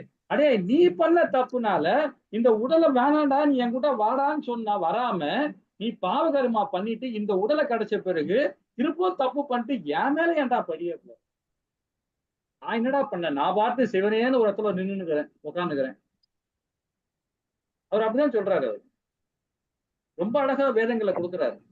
எல்லாமே நீ தான் செய்யற, தப்பு பண்ற, நல்லதும் பண்ற, பண்ணிட்டு அதுக்குள்ள அந்த அந்த உடல் கிடைச்ச பிறகு நீ பாட்டு நான் என்ற அகந்தையோட சுத்தி நிக்கிற அப்படின்றாரு.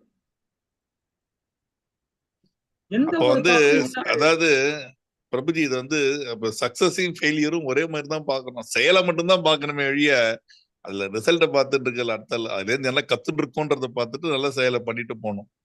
அவ்வளவுதான். அதான் பிரபுஜி 18 அத்தியாயத்துல அது வரைக்கும் பொறுமையா இருங்க. அடுத்த அத்தியாயம் ஞான யோகம் வருது பாத்தீங்களா? அந்த ஞான யோகத்துல இருந்து பகவான் கொடுப்பாரு பாருங்க. ஒரு அத்தியாயமும் நமக்கு தலையில டங்கு டங்கு டங்குன்னு அடிச்சு அடிச்சு சொல்லி கொடுப்பாரு. சுத்தி வச்சு தள்ள அடிப்பாரு, நம்மள கம்பு எடுத்து அடிப்பாரு, அடிச்சு அடிச்சு சொல்லி கொடுப்பாரு. அது 18 அத்தியாயத்துல பாத்தீங்கன்னா சத்துவ குணம்னா என்ன, ரசோ குணம் என்ன, தமோ குணத்துல என்ன, நீ எந்த குணத்துல நீ செயல்படுற, எந்த குணத்துல நீ இருந்த, என்ன மாதிரின்றத நீயே அனலைஸ் பண்ணுன்றாரு.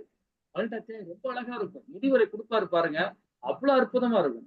13ல உணர வைப்பார். 14ல பாத்தீங்கன்னா எது நல்லது, எது கெட்டது, எது செய்யக்கூடாது, எது செய்யக்கூடியதுன்னு சொல்லி கொடுப்பார். 14 15ல பாருங்க புருஷோத்தரமான அவதாரம். அது அது அந்த அந்த அத்தியாயம் அழகான அத்தியாயம்.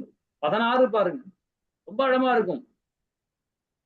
எது அசுர குணம், எது தெய்வீக குணம், அதை பத்தி சொல்றாரு. 17 பாப்பா அற்புதமான அத்தியாயம் அதெல்லாம் இருக்கு.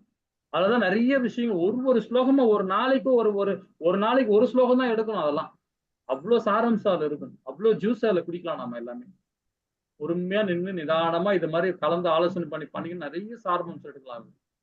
சரி, Hare பக்தி Krishna தொண்டு. Prabhuji, what does this photo represent? என்ன மாதாஜி? இந்த இல்ல. போட்டோ என்ன பிரபுஜி, எதை குறிக்குது பிரபுஜி?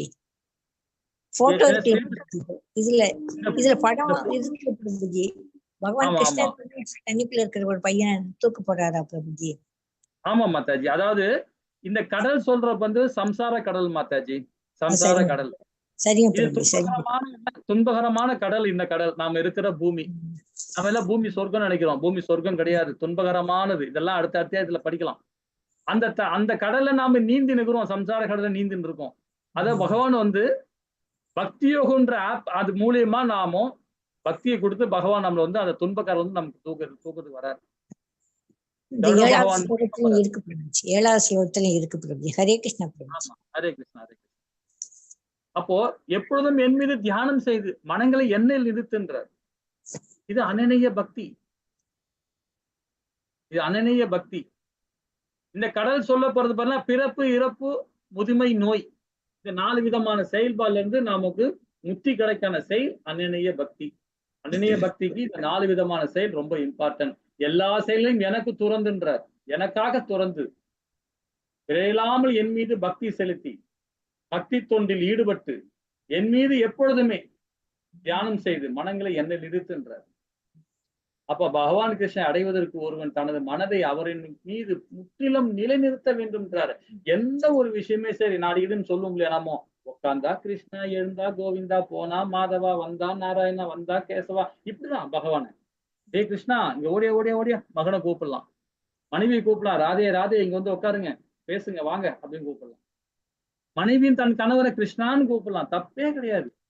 ரெடியா இருக்கிறார் உறவு கொண்டாடுறது பகவான்.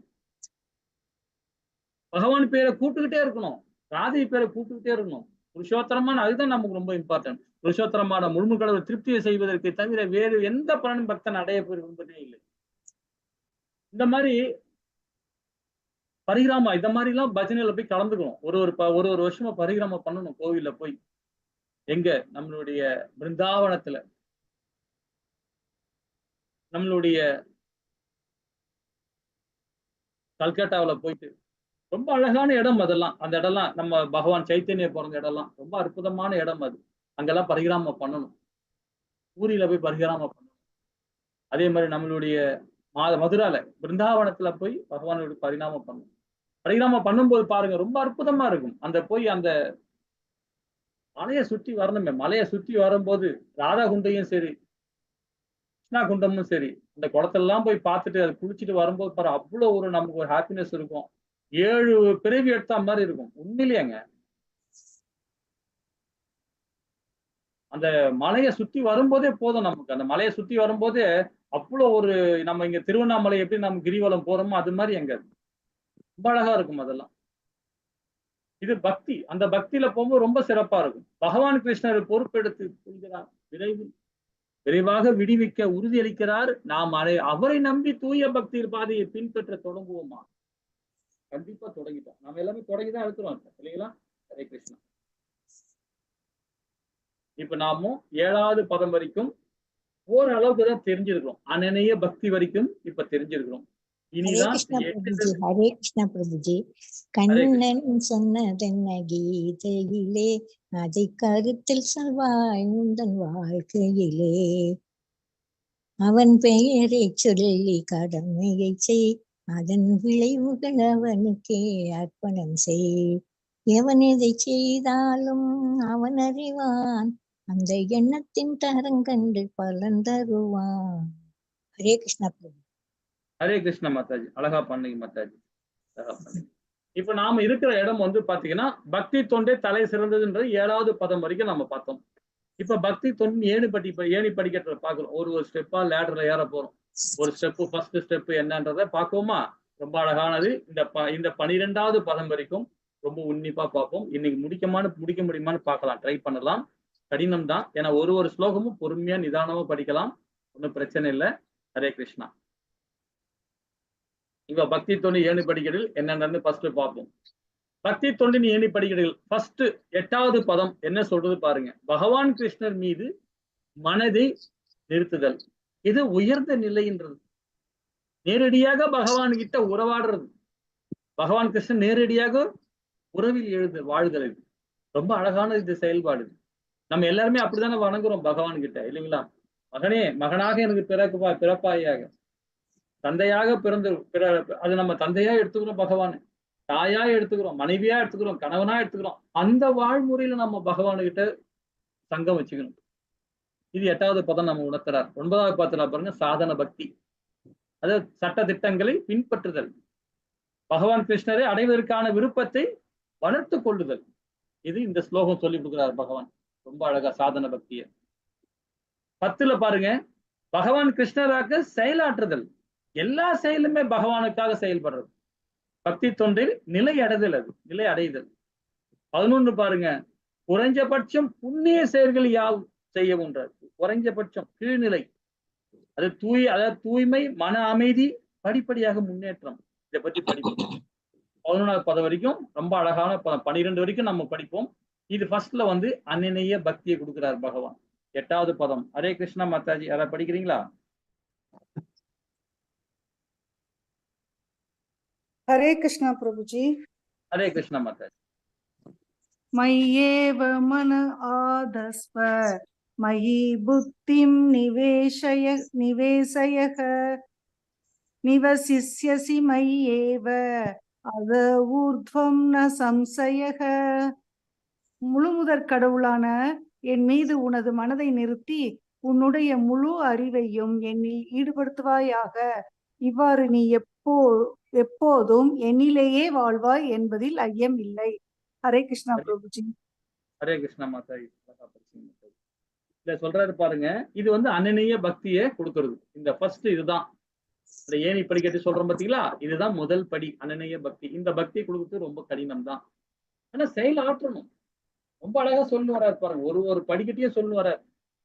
முழு கடவுளான என் மீது உனது மனதை நிறுத்தி உன்னுடைய முழு அறிவையும் என்னில் ஈடுபடுத்துவாயாக என்றார்.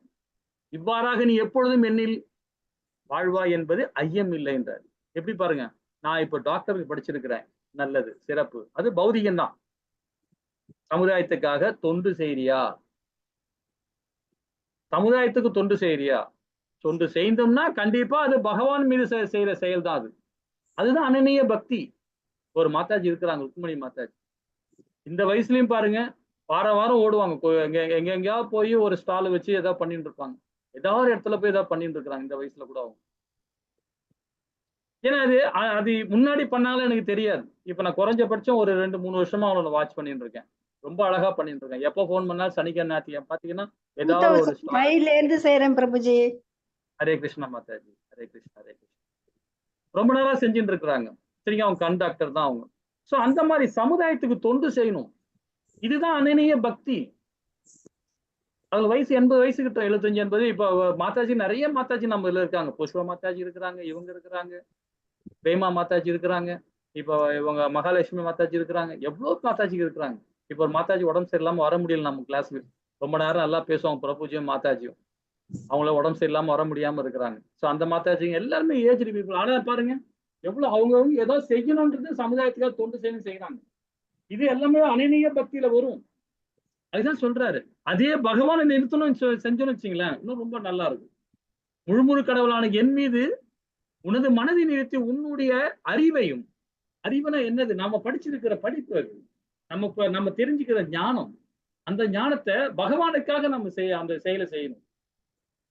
செய்யாம நான் கலெக்டர் ஆகிட்டேன்னு சொல்லிட்டு ஊருக்குள்ள ஒழுங்கா சமுதாயத்தை செய்யாம தான் என்ற இதோட அகந்தியோட இருந்தான்னா அது கண்டிப்பாக அது நல்ல செயல்பாடே இல்லை. அது வீழ்ச்சிக்கான காரணம்.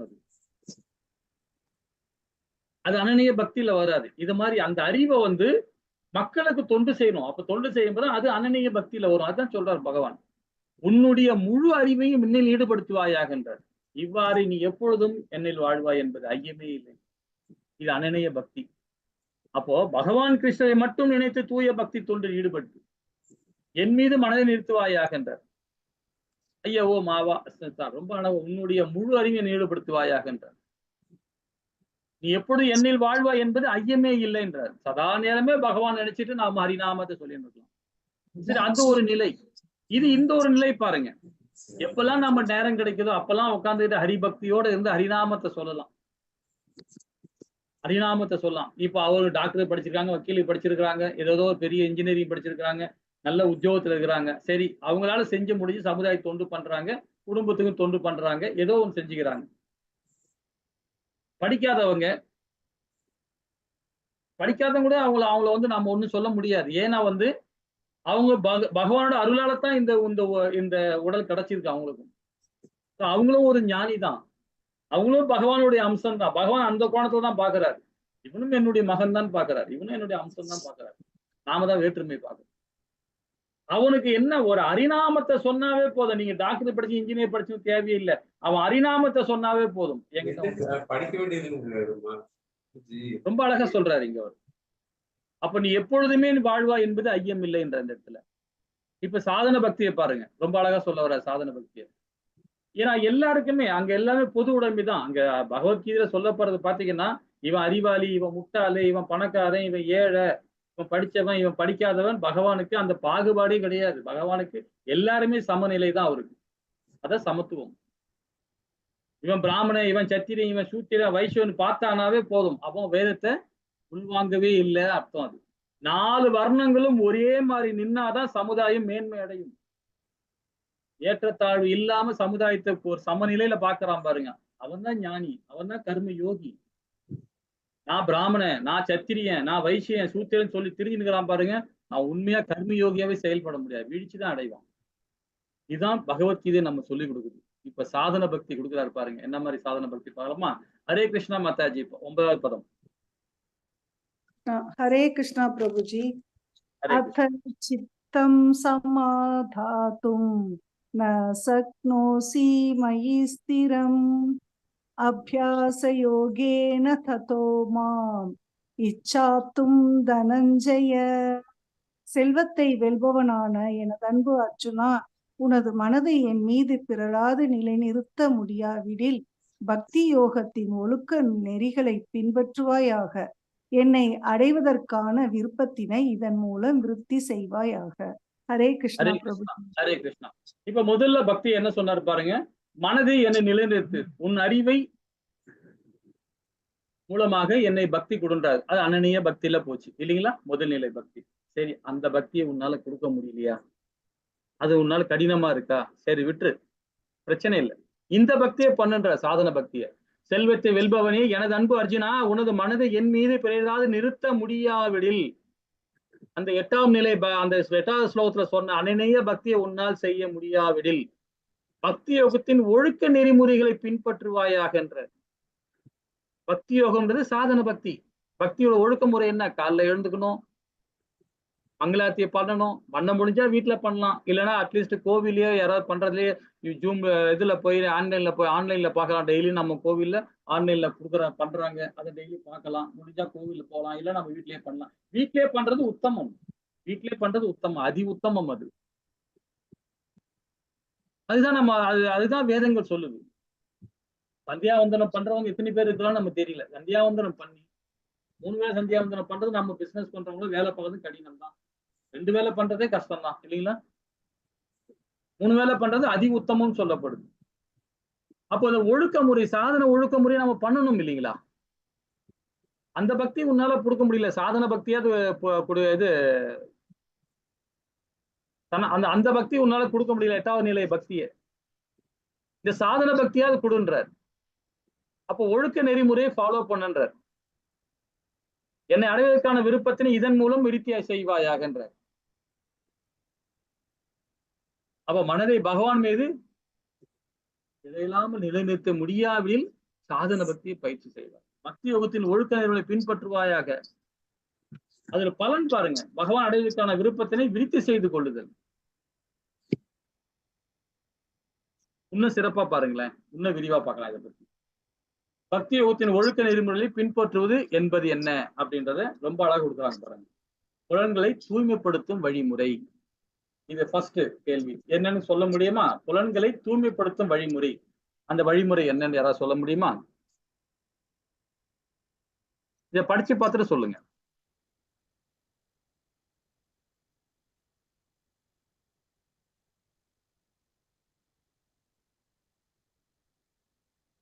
ஹரே கிருஷ்ணா. ஹரே கிருஷ்ணா பிரபுஜி. ஹரே கிருஷ்ணா மாதாஜி. புலன்களை தூய்மைப்படுத்தும் வழிமுறைகள் 4 இந்த அவங்க சொல்றத ஃபாலோ பண்ணணும். 4 விஷயங்கள். 4 விஷயங்கள் அந்த இது மாதிரி இல்லையா? ஆமாங்க பிரபுஜி. 4 விதமான தவங்கள். அதாவது புலால் உண்ணக்கூடாது. அதானே மத்த சொல்ல வரீங்க? பிரபுஜி. ஹரே கிருஷ்ணா பிரபுஜி. ஹரே கிருஷ்ணா. புலால் உண்ணக்கூடாது, தவறான பால் உண்ணக்கூடாது, கேம்பிளிங் இருக்கக்கூடாது, புகையிலை அதாவது இந்த தேவையில்லாத வஸ்துக்களை உபயோகக்கூடாது அப்படின்னு சொல்லப்படுது இல்லைங்களா? ஓகே. ஸோ இது ஒரு வழிதான், நான் இல்லைன்னு சொல்லல. புலன்களை தூய்மைப்படுத்தணும் வழினா அந்த வழி நம்ம ஃபாலோ பண்ணாவே ஆட்டோமேட்டிக்கா நம்ம கண்ணால பார்க்கறது, காதால கேட்கறது, வாயால பேசுறது, வாயால சாப்பிட்றது, கையால தொடர்றது, காலால் நடக்கிறது, இந்த எல்லா விஷயமே பகவானிடையே நம்ம மையப்படுத்தி செயல்பட மாட்டோம்னா ஆட்டோமேட்டிக்கா தூய்மை அடைகிறோம். மாதாஜி சொன்ன மாதிரி இந்த 4 வழிமுறை நாம் அந்த பிரின்சிபல் வழிப்படி நம்ம ஃபாலோ பண்ணாவே புலன்களை தூய்மைப்படுத்தும் வழி அது. ஆன்மீக குருவின் வழிகாட்டுதலின் கீழ் முக்கியமா அது 2வது வழி. நம்ம குருசீட பரம்பரை வர ஆச்சாரிகளோட சொல்படி கேட்டு நம்மளுடைய சாது சங்கத்தினுடைய அவங்களுடைய ஃபாலோஅப்ல இருந்தா ரொம்ப நல்லது சரிங்களா? சாதன பக்தியில 2வது பக்தியா வரும். அதிகாலையில் எழ வேண்டும். குறைஞ்சபட்சம் அதாவது 4 மணிக்கு எழுதுகிறது உத்தமம் சொல்லப்படுது. அதே 3:30 மணிக்கு எழுது அதி உத்தமம் சொல்லப்படுது. 3:30 மணிக்கு எழுந்தேன்னா பகவானுக்கு விக்கிரகம் இருக்கு, இல்ல பகவானுடைய போட்டோஸ் வச்சிருப்போம், அதெல்லாம் சுத்தப்படுத்தி பகவானுக்கு தூபம் போட்டு எழுப்பி அவரை சங்கு ஊதி எழுப்பி உட்கார வச்சு அவருக்கு மாலைலாம் போட்டு பூலாம் போட்டு அவருக்கு நாமும் 4:30 மணிக்கு மங்களாரத்தை பண்றதுக்காக தான் நாம காலையில அதிகாலை எழுத வேண்டும் சரிங்களா? நம்மளையும் தூய்மைப்படுத்திக்கிட்டு அந்த வேலையை நம்ம செய்வோம். 4:30 மணிக்கு மேல முடிஞ்சவன மங்களாரத்தி முடிஞ்சவன 5:10 மங்களாரத்தி முடியும். 5:10 பிறகு நாமும் பகவான் ஹரிநாமத்தை சொல்ல வேண்டாம். ஒரு 1/2 மணி நேரம், குறைஞ்சபட்சம் ஒரு 1 மணி நேரம், அதிகபட்சம் 1 மணி நேரம், குறைஞ்சபட்சம் 1/2 மணி நேரம் உங்களால முடிஞ்ச வரைக்கும் ஹரிநாமத்தை சொல்லுங்க. அதுக்கப்புறம் உங்க ரொட்டீன் வேலையை பார்க்கலாம். ஹரே கிருஷ்ணா. இது சாதன பக்தியில இந்த பக்தி வரும். கோயிலுக்கு சென்று பிரார்த்தனை செய்து ஹரே கிருஷ்ணா ஜபம் செய்ய வேண்டும். விக்கிரகத்துக்கு அர்ப்பணிப்பதற்கான மலரை சேகரிக்க வேண்டும். நெய்வேத்தியம் செய்வதற்கான உணவுப் பொருட்களை சமைக்க வேண்டும். பிரசாதம் ஏற்றுக்கொள்ள வேண்டும். பக்தரிடமிருந்து பகவத்கீதை ஸ்ரீமத் பாகவதம் எப்பொழுதும் கேட்க வேண்டும்.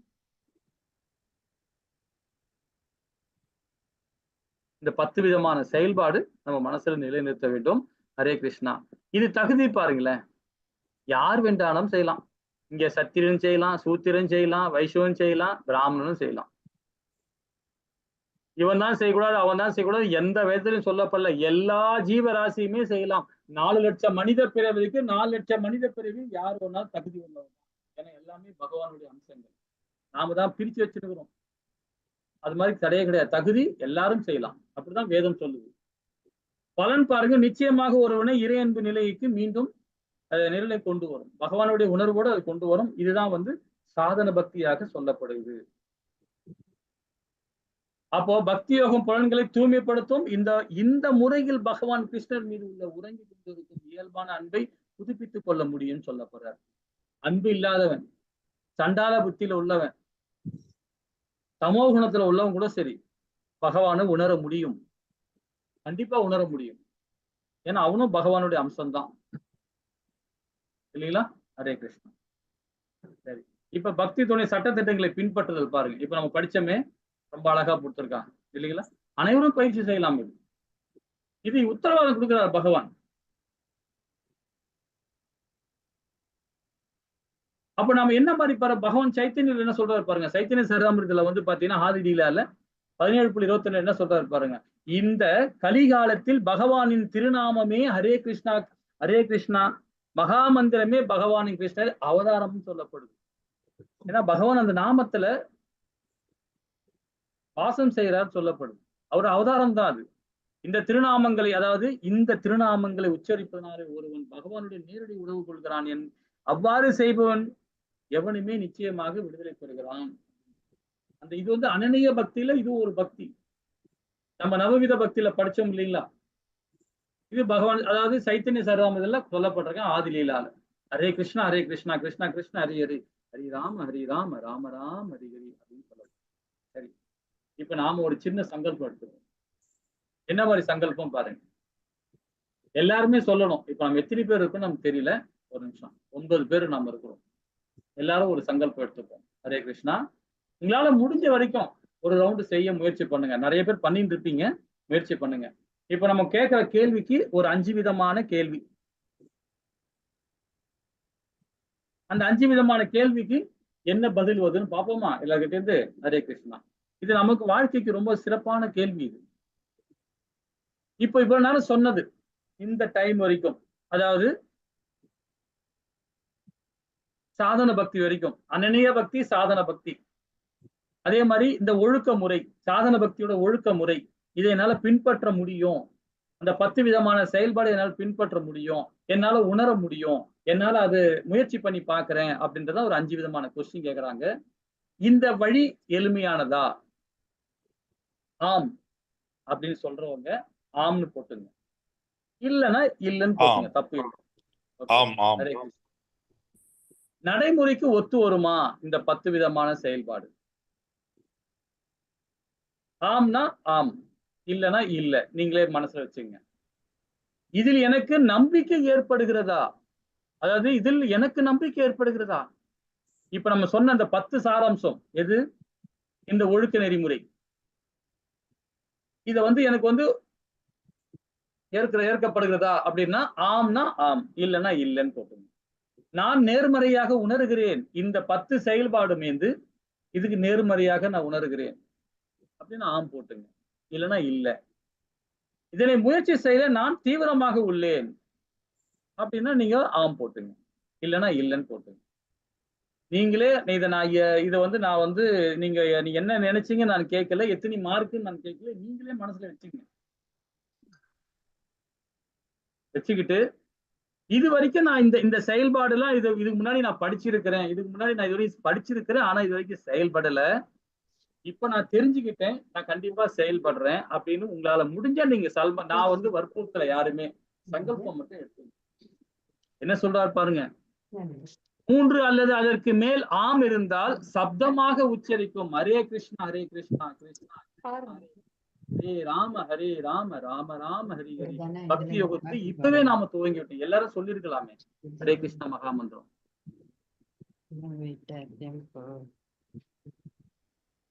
யாருமே சொல்ல மாட்டீங்களே. ஹரே கிருஷ்ணா ஹரே கிருஷ்ணா கிருஷ்ணா கிருஷ்ணா ஹரே ஹரே, ஹரே ராம ராம ராம ஹரி ஹரி, ஹரே கிருஷ்ணா. இந்த ஒழுக்க முறையை நாம எல்லாருமே பின்பற்றணும். இது சாதன பக்தி. ஹரே கிருஷ்ணா. இப்ப 10வது பதம் பாருங்க, என்ன அழகா கொடுக்குறாரு பாருங்க. நிஷ்காம கர்ம யோகத்தை கொடுக்கிறார் பகவான். நிஷ்காம கர்ம யோகம்னா என்னன்றது இந்த 10வது, அதாவது கவர்மெண்ட் ஜாப் தானே சாதன பக்தியே பண்ண முடியல இல்லைங்களா? சாதன பக்தியை நாம என்னன்னு பண்ண முடியல. அனநிய பக்தி சொன்னார், அது நிலைநிறுத்தம் உள்ள மனதல இல்லைங்களா? சாதன பக்தி ஒழுக்க முறையும் பின்பற்ற முடியல, பரவாயில்ல என்றாரு. இத நிஷ்காம கர்மயோகத்தை என்ன சொல்றாரு பாருங்க. ஹரே கிருஷ்ணா மாதாஜி, படிங்க மாதாஜி. हरे कृष्णा प्रभु जी।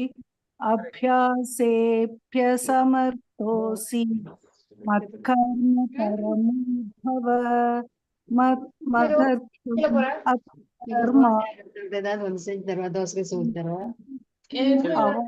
சோறு அவ இருக்குது. பக்தி யோகத்தின் விதிகளை உன்னால் பயிற்சி செய்ய முடியாவிடில் எனக்காக மட்டும் செயலாற்ற முயல்வாயாக.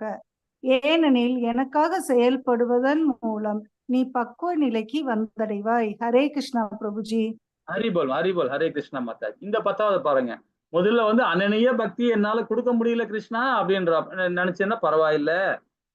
ஒழுக்கமுறை சாதன பக்தியாவது பண்ண முடியலையா, அதுலயும் பண்ணல. இங்க என்ன சொல்ற பாரு, பக்தி யோகத்தின் விதிகளை உன்னால் பயிற்சி செய்ய முடியாது. என்னால காலைல எழுந்துக்க முடியாதுப்பா, எனக்கு உடல் உபாதை இருக்குப்பா, எனக்கு வயசாகி போச்சுப்பா, ப்ராப்ளம். அதுக்கும் பகவான் என்ன சொல்றாரு, ஓகே விட்டுரு, பிரச்சனையே இல்ல. அது நிஷ்காம கர்ம யோகத்தையாவது பண்ணுன்றார். நிஷ்காம கர்ம யோகத்தையாவது எனக்காக மட்டுமே செயலாற்ற முயல்வாயாக. ஏனெனில் எனக்காக செயல்படுறதன் மூலம் நீ பக்குவ நிலைக்கு வந்து அடைவாய் என்றாரு. அப்போ வேத சாஸ்திரங்களை நாம ஃபாலோ பண்ண ஆரம்பிச்சோம்னா நம்மளுக்கு செயலையும் சரி, நம்மளுடைய பேசுற தன்மையும் சரி, நம்மளுடைய புரிதலும் சரி, சொல்லாடல் புரிதல், நம்முடைய செயல் மூணுமே நிலை பெறும்ன்றார். உத்தம நிலைப்படும்ன்றார், அதி உத்தம நிலைப்படும்ன்றார். இது நிஷ்காம கர்ம யோகத்துல இருக்குது. எல்லா செயலுமே பகவானுக்கு அர்ப்பணம் பண்ணிடணும், அவருக்காகவே நாம செய்யணும். அப்ப அதை செய்யும் போது பாத்தீங்கன்னா ஆட்டோமேட்டிக்கா நாம இது 3வது பக்தியில வந்துடும், நிஷ்காம கர்ம யோகத்துல வந்துடும். அப்ப என்ன சொல்றாரு பாருங்க, சாதன பக்தி பண்ண முடியலையா, சரி ஓகே. அனநிய பக்தி கொடுக்க முடியலையா, பரவாயில்ல விட்டுரு. இந்த பக்தியாவது கொடுறா அப்படின்னு கேட்கிறார். நிஷ்காம கர்ம யோகத்தையாவது பண்ணுன்றார். அப்போ பக்தி யோகத்தின் விதிகளை செய்ய முடியாவிடில் பகவான் கிருஷ்ணன் பக்தியை பிரச்சாரத்துக்கு அனுகூலமானவனாக இருக்க வேண்டும், எனக்காக மட்டுமே செயலாற்ற முயல்வையாக என்றார். நீ பக்குவ நிலைக்கு வந்து அடைவாய்ன்றார். இந்த நிலையாவது நம்ம ஃபாலோ பண்ணணும் இல்லைங்களா? இப்ப நம்ம கோவில்ல பாத்தீங்கன்னா, இப்ப நம்ம நாளைக்கு கிளம்புறோம், நாளைக்கு கிளாஸ் இல்ல, எல்லாரும் கொஞ்சம் ஞாபகம் வச்சுங்க, நாளைக்கு கிளாஸ் கிடையாது. நாளைக்கு நான் 1:30 மணிக்கு நான் மேங்களூர் இஸ்கான் கிளம்புறேன். இதோட நான் 15ஆம் தேதி தான் வருவேன் நானு. அதனால இப்ப நாளைக்கு கிளாஸ் எதுவும் கிடையாது. நீங்க ஸ்லோகம் படிச்சுக்கிட்டு இதை நீங்க அப்படியே கண்டினியூ பண்ணலாம். உங்களால முடிஞ்ச வரைக்கும் நீங்க அதை நாளைக்கு இது பண்ணுங்க. சோ இந்த மாதிரி நம்ம முடிஞ்ச வரைக்கும், நம்ம வாழ்நாள்ல முடிஞ்ச வரைக்கும் நீங்க அங்க வரணும்னு அவசியமே இல்லை. பக்கத்து ஊர்ல, பக்கத்து தெருவுல, பக்கத்து ஊர்ல எங்கேயா போய் கோவில்ல போய் பகவானுக்கு சேவை பண்ணுங்க. பிரசாதம் ரெடி பண்ணி, பகவானுக்கு பிரசாதம் ரெடி பண்ணி அதை எல்லாருக்கும் விநியோகம் கொடுங்க. உங்களால முடிஞ்சதா ஒரு 4 புக்கு, பகவத்கீதை புக்கு வாங்கி மத்தவங்களுக்கு கொடுங்க. இதெல்லாம் பக்தி யோகம். உங்களால முடிஞ்சது ஒரு 4 புக்கு வாங்கி அதை படிக்க திறமை உள்ளவங்க தான், நீங்க தான் அனலைஸ் பண்ணி கொடுக்கணும். அது கூட புக்கை கொடுக்கறது நம்ம எல்லாருக்கும் கொடுக்கறாமே கொடுக்க கூடாது. அந்த புக்கை வாங்குறதுக்கு அவன் தகுதியான்னு பார்க்கணும். கொடுக்கறவன் நீ தகுதியானவரை இருக்கணும். இதுதான் ரொம்ப இம்பார்ட்டன்ட். கொடுக்குற நமக்கு என்ன தகுதி வேணும், பகவானே ஹரிபக்தியோட இருந்து இந்த வேதத்தை இவர்கிட்ட நான் கொடுக்குறேன்னு சொல்லிட்டு பகவானுக்கிட்ட ஆஃபர் பண்ணிட்டு தான் அந்த புக்கை நீங்க கொடுக்கணும். தான் என்ற அகந்தையோட கொடுக்குறாரு, அதுதான் தகுதி, நம்மளுடைய தகுதி. தான் என்ற அகந்தை இல்லாம பகவானை நினைச்சு அவருக்கு அவருக்கு கொடுக்கணும். பகவானை உனக்கே இந்த கொடுக்குறேன் அப்படின்னு சொல்லிட்டு மத்தவங்களுக்கு கொடுக்கணும். மத்தவங்க கொடுக்கறதுக்கு அது தகுதியானவரை பார்க்கணும். அதை வாங்கி தூக்கி எங்கேயா வேஸ்டானு வச்சுக்கலாம், வேஸ்ட் தானே. அதே ஒரு ஞானம் உள்ளவனுக்கிட்டையும் ஒரு படிக்கிற இன்ட்ரெஸ்ட் உள்ளவனுக்கு ஒண்ணு கொடுத்தா அவன் 4 பேர்ட்ட கொடுப்பான். ஸோ அது கொடுக்கறவனும் தகுதி இருக்கணும், வாங்குறவனும் தகுதி இருக்கணும் கண்டிப்பாக, இல்லைங்களா? தர்மம் அப்படிதான். தர்மத்தை கொடுக்கறவன் தகுதியா இருக்கணும், தர்மத்தை வாங்குறவனும் அது தகுதியா இருக்கணும். அவன் தர்மத்தை வாங்கிக்கிட்டு அவன் போய் எங்கேயோ போய் தேவையில்லாத செலவு பண்ணிட்டான்னு வச்சுங்க. தேவையில்லாத செலவுன்னா என்ன, ஒரு 10 ரூபா நம்ம கொடுக்குறோம், அந்த 10 ரூபா போய் ஏதோ ஒரு புகையிலை சாப்பிட்றான், இல்ல சிகரெட் பிடிக்கிறான், ஏதோ ஒண்ணு தவறா வழியில யூஸ் பண்றான்னு வச்சுக்க, அவன் பாவம் செய்யறான். அதுக்கு காரணம் நீதான். 10 ரூபா பணம் கொடுத்த காரணம் நீதானே. நீ உனக்கு சரிபாதியா செய்யணும். கொடுக்க வேணான்னு சொல்ல, தானம் தர்மம் கண்டிப்பா கொடுக்கணும். அவனுக்கு கொஞ்சம் போல ஹோட்டல கூட்டு போய் இந்தடா 100 ரூபாய்க்கு சாப்பிட்றான்னு கொடுத்து சாப்பிட வைக்கணும். அவனை காசு கொடுத்தா வாங்க மாட்டான், காசு கொடுத்தா வாங்கிப்பான். சாப்பாடு கொடுத்து பாருங்க, வாங்க மாட்டாங்க. அப்ப அந்த மாதிரி ஆளுக்கு தானமே கொடுக்க கூடாது. இது நான் சொல்லல, இது வேதம் சொல்லுது. சோ இத வந்துரும். இப்ப யோக பயிற்சி, இது யோக பயிற்சி என்ன சொல்ற பாருங்க, இதெல்லாம் செய்ய முடியலன்னா பரவாயில்ல, எனக்காக மட்டும் செயல்படுவாயாகன்றார். நீ பக்குவ நிலை வந்து அடைவாய் அப்படின்றார் இந்த பதம் மூலியமா. அப்போ நம்ம என்ன மாதிரி முயற்சி செய்யணும் பாருங்களேன். விதிகளை பயிற்சி செய்ய முடியாவிடில் நம்ம என்ன பண்ணலாம்? வெளிப்படையான புலன் அனைத்தையும் பகவான் கிருஷ்ணருக்காக செயல்படுத்தி ஈடுபடுத்து.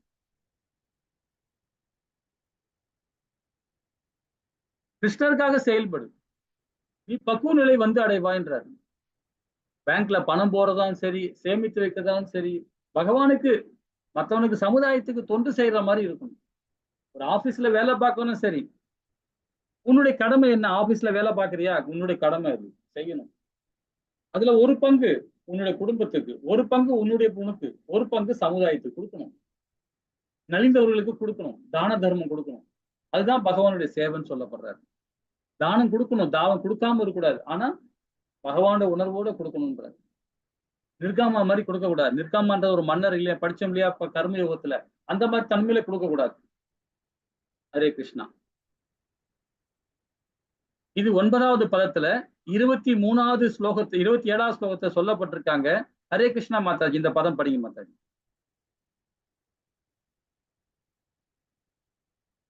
ஹரே கிருஷ்ணா. ஹரே கிருஷ்ணா பிரபுஜி. 9வது அத்தியாயம் 27வது பதம். பிரபுஜி 9 இந்த வரேன் பிரபுஜி. ஓகே மாதாஜி. இது இங்க பார்க்க முடியலையா? மொபைல் இந்த இதுல படிக்க முடியலையா? இந்த வந்துட்டேன் பிரபு. பார்க்க முடியும் பிரபுஜி, புக் இருக்குது. யத் சரி, சரி. கரோசி யதஷ்நாசி யஜ்ஜுஹோசி ததாசி யத் தபஸ்யசி கௌந்தேய தத் குருஷ்வ மதர்ப்பணம். குந்தியின் மகனே, எதையெல்லாம் நீ செய்கின்றாயோ, எதையெல்லாம் நீ உண்கின்றாயோ, எதையெல்லாம் நீ படைக்கின்றாயோ, எதையெல்லாம் நீ கொடுக்கின்றாயோ, எந்த தவங்களை எல்லாம் நீ செய்கின்றாயோ அதனை எனக்கு அர்ப்பணமாக செய்வாயாக. ஹரே கிருஷ்ணா பிரபு. ஹரே கிருஷ்ணா மாதாஜி. இப்ப நாம என்ன படிச்சோம் பாருங்க. இது முன்னாடி பாதத்துல ரொம்ப அழகாக நிஷ்காம கர்ம யோகத்தை நம்ம பண்ணோம். நிஷ்காம கர்ம யோகம் சொல்லப்படுறது என்ன சொல்றாரு பாருங்க. நீ எதையெல்லாம் உண்ணுகிறாயோ, நீ எதையெல்லாம் படைக்கிறாயோ, நீ எதையெல்லாம் கொடுக்கின்றாயோ, நீ எந்த தவங்கள் எல்லாம் செய்கின்றாயோ, அதை எனக்கு அர்ப்பணம் செய்வாயாக. நாம எல்லா செயலுமே பகவானுக்கு ஆஃபர் பண்ணிடணும். அதுதான் நான் ஒரு ஆச்சாரி சொன்னாருங்க. ரொம்ப அற்புதமா சொன்னார் ஒரு ஆச்சாரி. என்ன சொன்னாரு பாத்தீங்கன்னா, இன்னைக்கு அதாவது காலையிலிருந்து சூரிய உதயம் காலையிலிருந்து பாத்தீங்கன்னா இரவு படுக்கிற நேரத்துல போய் பகவான் எல்லா செயலுமே பகவானே, நான் அகர்ம பணியில செஞ்ச பணி எல்லாமே உன்னை வந்து அடையணும், உனக்கு அர்ப்பணம் பண்றேன் அப்படின்னு சொல்லிட்டு கையில ஒரு கங்கா நீரை விட்டுட்டு அவருக்கு அர்ப்பணம் பண்ணி செய்யலாம். அது நைட்டு தூக்கி பாருங்களேன், ரொம்ப அற்புதமா தூக்கம். மறுநாள் காலைல எழுந்தோன்னா திருப்பி பகவானுக்கு ஃப்ரெஷ்ஷா அடுத்த ஜென்மம் எடுத்த மாதிரி இருக்கும். எல்லாத்தையுமே பகவானுக்கு திறந்துடணும். அகர்ம பணி நான் சொன்னது அகர்ம பணி, விகர்ம பணி இல்ல. விகர்ம பணி அது நம்ம பாவம் செஞ்ச பணி அது. ஆனா அகர்ம பணியில செய்தவன் கண்டிப்பா பாவம் பண்ணவே மாட்டான் இல்லைங்களா? அதுதான் சொல்றாரு. எல்லாத்தையுமே நம்ம பகவான்கிட்ட ஒப்படைச்சிட்டோம்னா நாம எங்க பாவம் செய்ய போறோம்? பாவமே செய்ய மாட்டோம். அப்படியே பாவம் செஞ்சாலும் அதை பகவான் எடுத்துக்கிறார். எப்படி? அகர்ம பணியில. அகர்ம பணியில பாவம் செய்ய மாட்டோம், இருந்தாலும் தெரியாம செஞ்சுவோம் சில இடத்துல. அதை பத்தி விரிவா பின்னாடி படிக்கலாம். ஹரே கிருஷ்ணா. இப்போ 11வது பதம் என்ன சொல்றாரு பாப்போமா. இது வந்து பாத்தீங்கன்னா சகாம கர்ம யோகா. இப்ப நேமேற்கொண்டு நிஷ்காம கர்ம யோகா பண்ணோம். திருப்பி ஒரு வாட்டி ஒரு ரிப்பீட்டா படிச்சு பார்ப்போம். முதல் நிலை பக்தி நாம என்ன படிச்சோம் ஞாபகம் இருக்கா? 8வது நிலை 8வது பதத்துல நம்ம என்ன படிச்சோம்? ஹரே கிருஷ்ணா. 8வது பதத்துல நம்ம என்ன பக்தி படிச்சோம் ஞாபகம் இருக்குங்களா? 8வது பதம் 8வது ஸ்லோகத்துல ஒரு பக்தியை படிச்சோம். பகவான் கொடுத்தார். மனதே உன்னுடைய முழு அறிவையும் என்னில் உனது மனதை நிறுத்தி உன்னுடைய முழு அறிவையும் என்னில் ஈடுபடுத்துவாயாக. இவ்வாறு நீ எப்போதும் என்னிலேயே வாழ்வாய் என்பதில் ஐயம் இல்லை. ஹரே கிருஷ்ணா. அது ஓகே. அது என்ன பக்தி? அது அனன்ய பக்தி பிரபுஜி. ஹரே கிருஷ்ணா. அதுதான் கேட்டேன். முதல் நிலை அனன்ய பக்தி.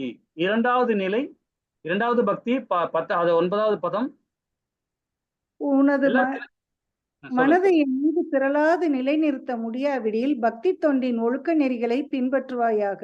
என்னை அடைவதற்கான விருப்பத்தினை இதன் மூலம் விருத்தி செய்வாயாக. சாதன பக்தி பிரபுஜி. ஹரே கிருஷ்ணா மாதா. படிச்சு சொல்றீங்களே, ஞாபகம் வச்சுங்க மாதாஜி. அதாவது அனநிய பக்தி 8வது, 9வது சாதன பக்தி ஒழுக்க நெறிமுறை, 10வது பக்தி நிஷ்காம கர்ம யோகா. எதையெல்லாம் படைக்கிறாயோ, எதையெல்லாம் உண்கிறாயோ, எதையெல்லாம் உருவாக்குறாயோ, எதையெல்லாம் தானம் கொடுக்கிறாயோ எல்லாமே எனக்கு அர்ப்பணம் பண்ணுன்றார். இது நிஷ்காம கர்ம யோகம். அது ஏன் சொல்றாருன்னு வச்சுக்கலேன், அவர் எனக்கு கொடுன்னு அவர் வற்புறுத்தல. அதை நீ கொடுக்க ஆரம்பிச்சிட்டீன்னா நீ ஒழுக்க முறையாக ஆகுவாயின்றார். உன்னுடைய மனசு, உன்னுடைய புத்தி, உன்னுடைய எல்லா விதமான சாரம்சும் சரியாயிடுன்றார். அதுதான் ஒரு பயிற்சிக்காக தான் சொல்றாரு அது. ஹரே கிருஷ்ணா. இப்போ 4வது பக்தி என்ன பாருங்க, நிஷ்காம கர்ம யோகத்தை என்ன சொல்றாரு பாருங்க. ஆனால் என்னை பற்றிய இத்தகு உணர்வில் உன்னால் செயலாற்ற முடியாவிடில் உனது செயலின் எல்லா விளைவுகளையும் தியாகம் செய்து ஆத்ம நிலை பெற முயற்சி செய்யும். ரொம்ப அற்புதமான ஸ்லோகம் இது. அதாவது அனநிய பக்தி, சாதன பக்தி, நிஷ்காம கர்ம யோகா இல்ல சகாம கர்ம யோகத்துல பண்ணுன்ற 4வது பக்தி சகாம கர்ம யோகா. சகாம கர்ம யோகம் என்ன சொல்றாரு பாருங்க, என்னை பற்றி இத்தகைய உணர்வு உன்னால் செயலாற்ற முடியல. இது நிஷ்காம கர்ம யோக பக்தி. இது அது செய்ய முடியலையா, பரவாயில்ல, பண்ணாத, விட்டுரு. முடியல உன்னால முடியல விட்டுடு. ஆனா உனது செயலை எல்லா விளைவுகளும் தியாகம் செய்கின்றாரு. அப்ப என்ன பண்ணணும், நாம எல்லா செயலுமே பகவானுக்கு தியாகம் பண்ணணும். தியாக யோகம் இது. இதுதான் நிஷ்காம கர்ம யோகா. ஆத்மாவை நிலை பெறுவாயாகன்றார். இது நான் தான் செஞ்சேன், இதை நான் தான் செஞ்சேன், இதை நான் தான் பண்ணேன், இது ஏன் குழந்தை, ஏன் மனைவி, ஏன் ஊது அப்படின்னு சொல்லாதேன்றாரு. அது எல்லாம் தியாகம் பண்ணணும். பற்றற்ற தன்மையா நாம தியாகம் பண்ணணும்ன்ற. அப்போ ஆத்ம நிலை பெறுவாயாக முயற்சி செய்தார். இது நிஷ்காம கர்மயோகத்துல வருது. இந்த பக்தியும் சிறந்த பக்தின்றார். ஹரே பிரபுஜி 3வது என்ன சொன்னீங்க பிரபுஜி? என்ன மாதாஜி? 3வது அனநிய பக்தி, சாதன பக்தி, நிஷ்காம கர்ம யோக பக்தி மாதாஜி. நிஷ்காம கர்ம யோகம். இன்னொன்னு பிரபுஜி இப்ப படிச்சது சகாம கர்ம யோகா. சரிங்க. எழுதிக்கிங்க. அதே மாதிரி ஸ்லைடு இருந்தா அது இங்க இதை பண்ணுங்க. ஒரு நிமிஷம் இருங்க, காட்டுறேன். இது என்ன ஸ்கிரீன்ஷாட் எடுத்து வச்சுங்க. இதை எழுதி பாருங்க. அதாவது பகவான் கிருஷ்ணன் மீது நிலைநிறுத்துவது. இது பாத்தீங்கன்னா உயர்நிலை பக்தின்னு சொல்லப்படுறது. இது அனநிய பக்தி. 2வது 9வது ஸ்லோகம் சொல்லப்படுறது சாதன பக்தி. 10வது ஸ்லோகம் சொல்லப்படுறது நிஷ்காம கர்ம யோகம். 10வது சொல்றது சகாம கர்ம யோகம். நல்ல மனப்பாடம் பண்ணிக்கலாம். ஓகே.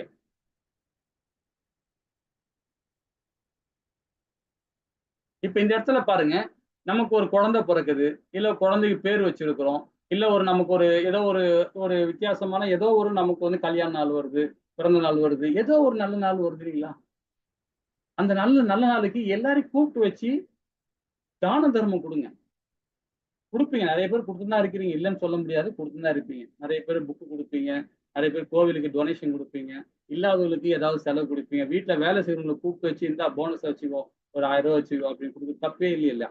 அது மாதிரி செயல்பாடுலாம் செய்யலாம். இதெல்லாம் தியாகம் தான். இதெல்லாம் இப்ப பாருங்க, நம்மளுடைய பகவானுடைய தந்தையார் என்ன பண்றாரு பாருங்க. அவர் அதான் பண்ண முடியும் அவரால். அவர் வாசுதேவர் கிடையாது. வாசுதேவர் அப்பா ஒரு அப்பா இருக்கிறார், இன்னொரு அப்பா இருக்காரு இல்லைங்களா? அவர் என்ன ஒரு சின்ன ஊரோட ஒரு ராஜா. அவர் நந்த மகாராஜா. அவர் என்ன பண்ணுவாரு, 1000 பசு 12000 பசு வச்சு வளர்த்து வருவார். ஏன்னா அப்பெல்லாம் பாத்தீங்கன்னா 1,00,000 பசு வளர்க்குறவங்க அந்த ஊர் மகாராஜாவா இருப்பாங்க. அது மாதிரி நந்த மகாராஜா ஒரு பெரிய நிறைய பசுமாடு வச்சிருந்தார். அவருக்கு பகவானுக்கு பிறந்தப்போ சரி, அவர் பகவானுக்கு அந்த இது வரும்போதெல்லாம் நிறைய பேருக்கு பசுமாடு தான் கொடுப்பாரு அவர். அந்த மாதிரி இருக்கணும், தானம் கொடுக்கணும் எல்லாருக்கும் நம்ம. ஓகேங்களா? ஹரே கிருஷ்ணா.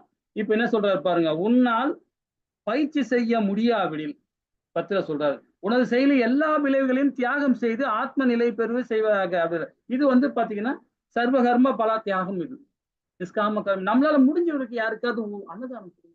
பொருளா கொடுக்க வேணாலும் பயம் இருந்ததுன்னா அதை வாங்கி ஏதாவது தப்பா பண்றப்போ அந்த பயம் இருந்ததுன்னா அன்னதானம் கொடுங்க. ரொம்ப நல்லது. அது பகவானுக்கு செய்யற கடமை. அது பகவான் கிருஷ்ணர் பல்வேறு மாற்று வழிகளை வழங்கி நாம் முன்னேற்றுவதற்கான உற்சாகத்தை அளிக்கிறார். நீங்கள் ஒப்பீட்டு செய்து கொள்ளுங்கள். நீங்களே ஒப்பீட்டு செய்து நம்மகிட்டே அந்த கடமையை ஒப்படைச்சிடுறார் பகவான். சரிங்களா? ஹரே கிருஷ்ணா. இன்னும் பாருங்க விளக்கு கொடுக்குற ஸ்ரீல பிரபுபாதா கொடுக்குற விளக்கம் பாருங்க. முழுமுழு கடவுளான கிருஷ்ணர் பரந்த மனப்பான் உடையவர், அனைவரையும் அரவணைக்கக்கூடியவர், பாரபட்சமற்றவர். பகவத்கீதை இந்த மனநிலையை ஏற்றுக்கொண்டால் சமுதாயத்தில் ஆக்கப்பூர்வமான மாற்றம் ஏற்படுன்றார். எல்லாருமே பகவானுடைய அம்சம் நினைக்கணும். நாம சத்திரியன், வைசியன், பிராமணன், சூத்திரன் அப்படின்னு சொல்லவே கூடாது. எல்லாருமே பகவான். இந்த 4 வர்ணங்களும் சரி, இது வர்ணாச தர்மத்துல, அதாவது யாக சக்கரம் சொல்லப்படுது. இந்த 4 பேருமே ஒரு நிலையோடு மக்களுக்கு சமுதாய தொண்டோடு செயலாற்றினால்தான் சமுதாயம் மேன்மை அடையணும். நாம இல்லை இதுல உயர்ந்தவன் தாழ்ந்தவன் நாம பேச ஆரம்பிச்சாவே அந்த யாக சக்கரம் உடைய ஆரம்பிச்சிடும். அப்ப தேவர்கள் சரியான நேரத்துல மழை கொடுக்க மாட்டாங்க, சரியான நேரத்துல வெயில் கொடுக்க மாட்டாங்க, சரியான நேரத்துல அந்த கோடை காலம் கிடைக்காது, எதுவுமே கிடைக்காது. எல்லாமே தப்பு தப்பா இயற்கையா நேர்மறை செயல்பட ஆரம்பிச்சோம். இதை நம்ம கர்ம யோகத்துல படிச்சோம் இல்லைங்களா? ரொம்ப அழகா படிச்சோம். அப்ப நம்ம ஏற்றத்தாழ்வு இல்லாம நாம் இருக்கணும். முழுமுற் கடவுளான பகவான் கிருஷ்ணர் பரந்த மனப்பாடுடையவர், அனைவருக்கும் அரவணைக்கக்கூடியவர், பாரபட்சமற்ற பகவத்கீதை இந்த மனநிலை ஏற்றுக்கொண்டால் சமுதாயத்தில் ஆக்கப்பூர்வமான மாற்றம் ஏற்படும் சொல்றாரு. ஹரே கிருஷ்ணா. இந்த கிளாஸ் நிறுத்திப்போமா? மணி 7:21 ஆயிடுச்சு. நாளைக்கு கிளாஸ் கிடையாது, தப்பா எடுத்துக்காதீங்க. இந்த 12வது ஸ்லோகம் அடுத்த வாரம் படிப்போம். இது என்னது? தியான யோகம், ஞான யோகத்தை பார்க்க போறோம். அடுத்த வாரம் பார்ப்போம். हरे कृष्णा। वांछा कल्पतराय कृपा सिंधुये वसा पवनानां भावनीय वैष्णवियो नमो नमः। जय श्री कृष्ण चैतन्य प्रभु नित्यानंद श्री अद्वैत गदाधर श्रीवासादि गौरभक्त वृंद की जय। हरे कृष्ण कृष्ण कृष्ण हरे हरे, हरे राम राम राम हरे हरे। ओम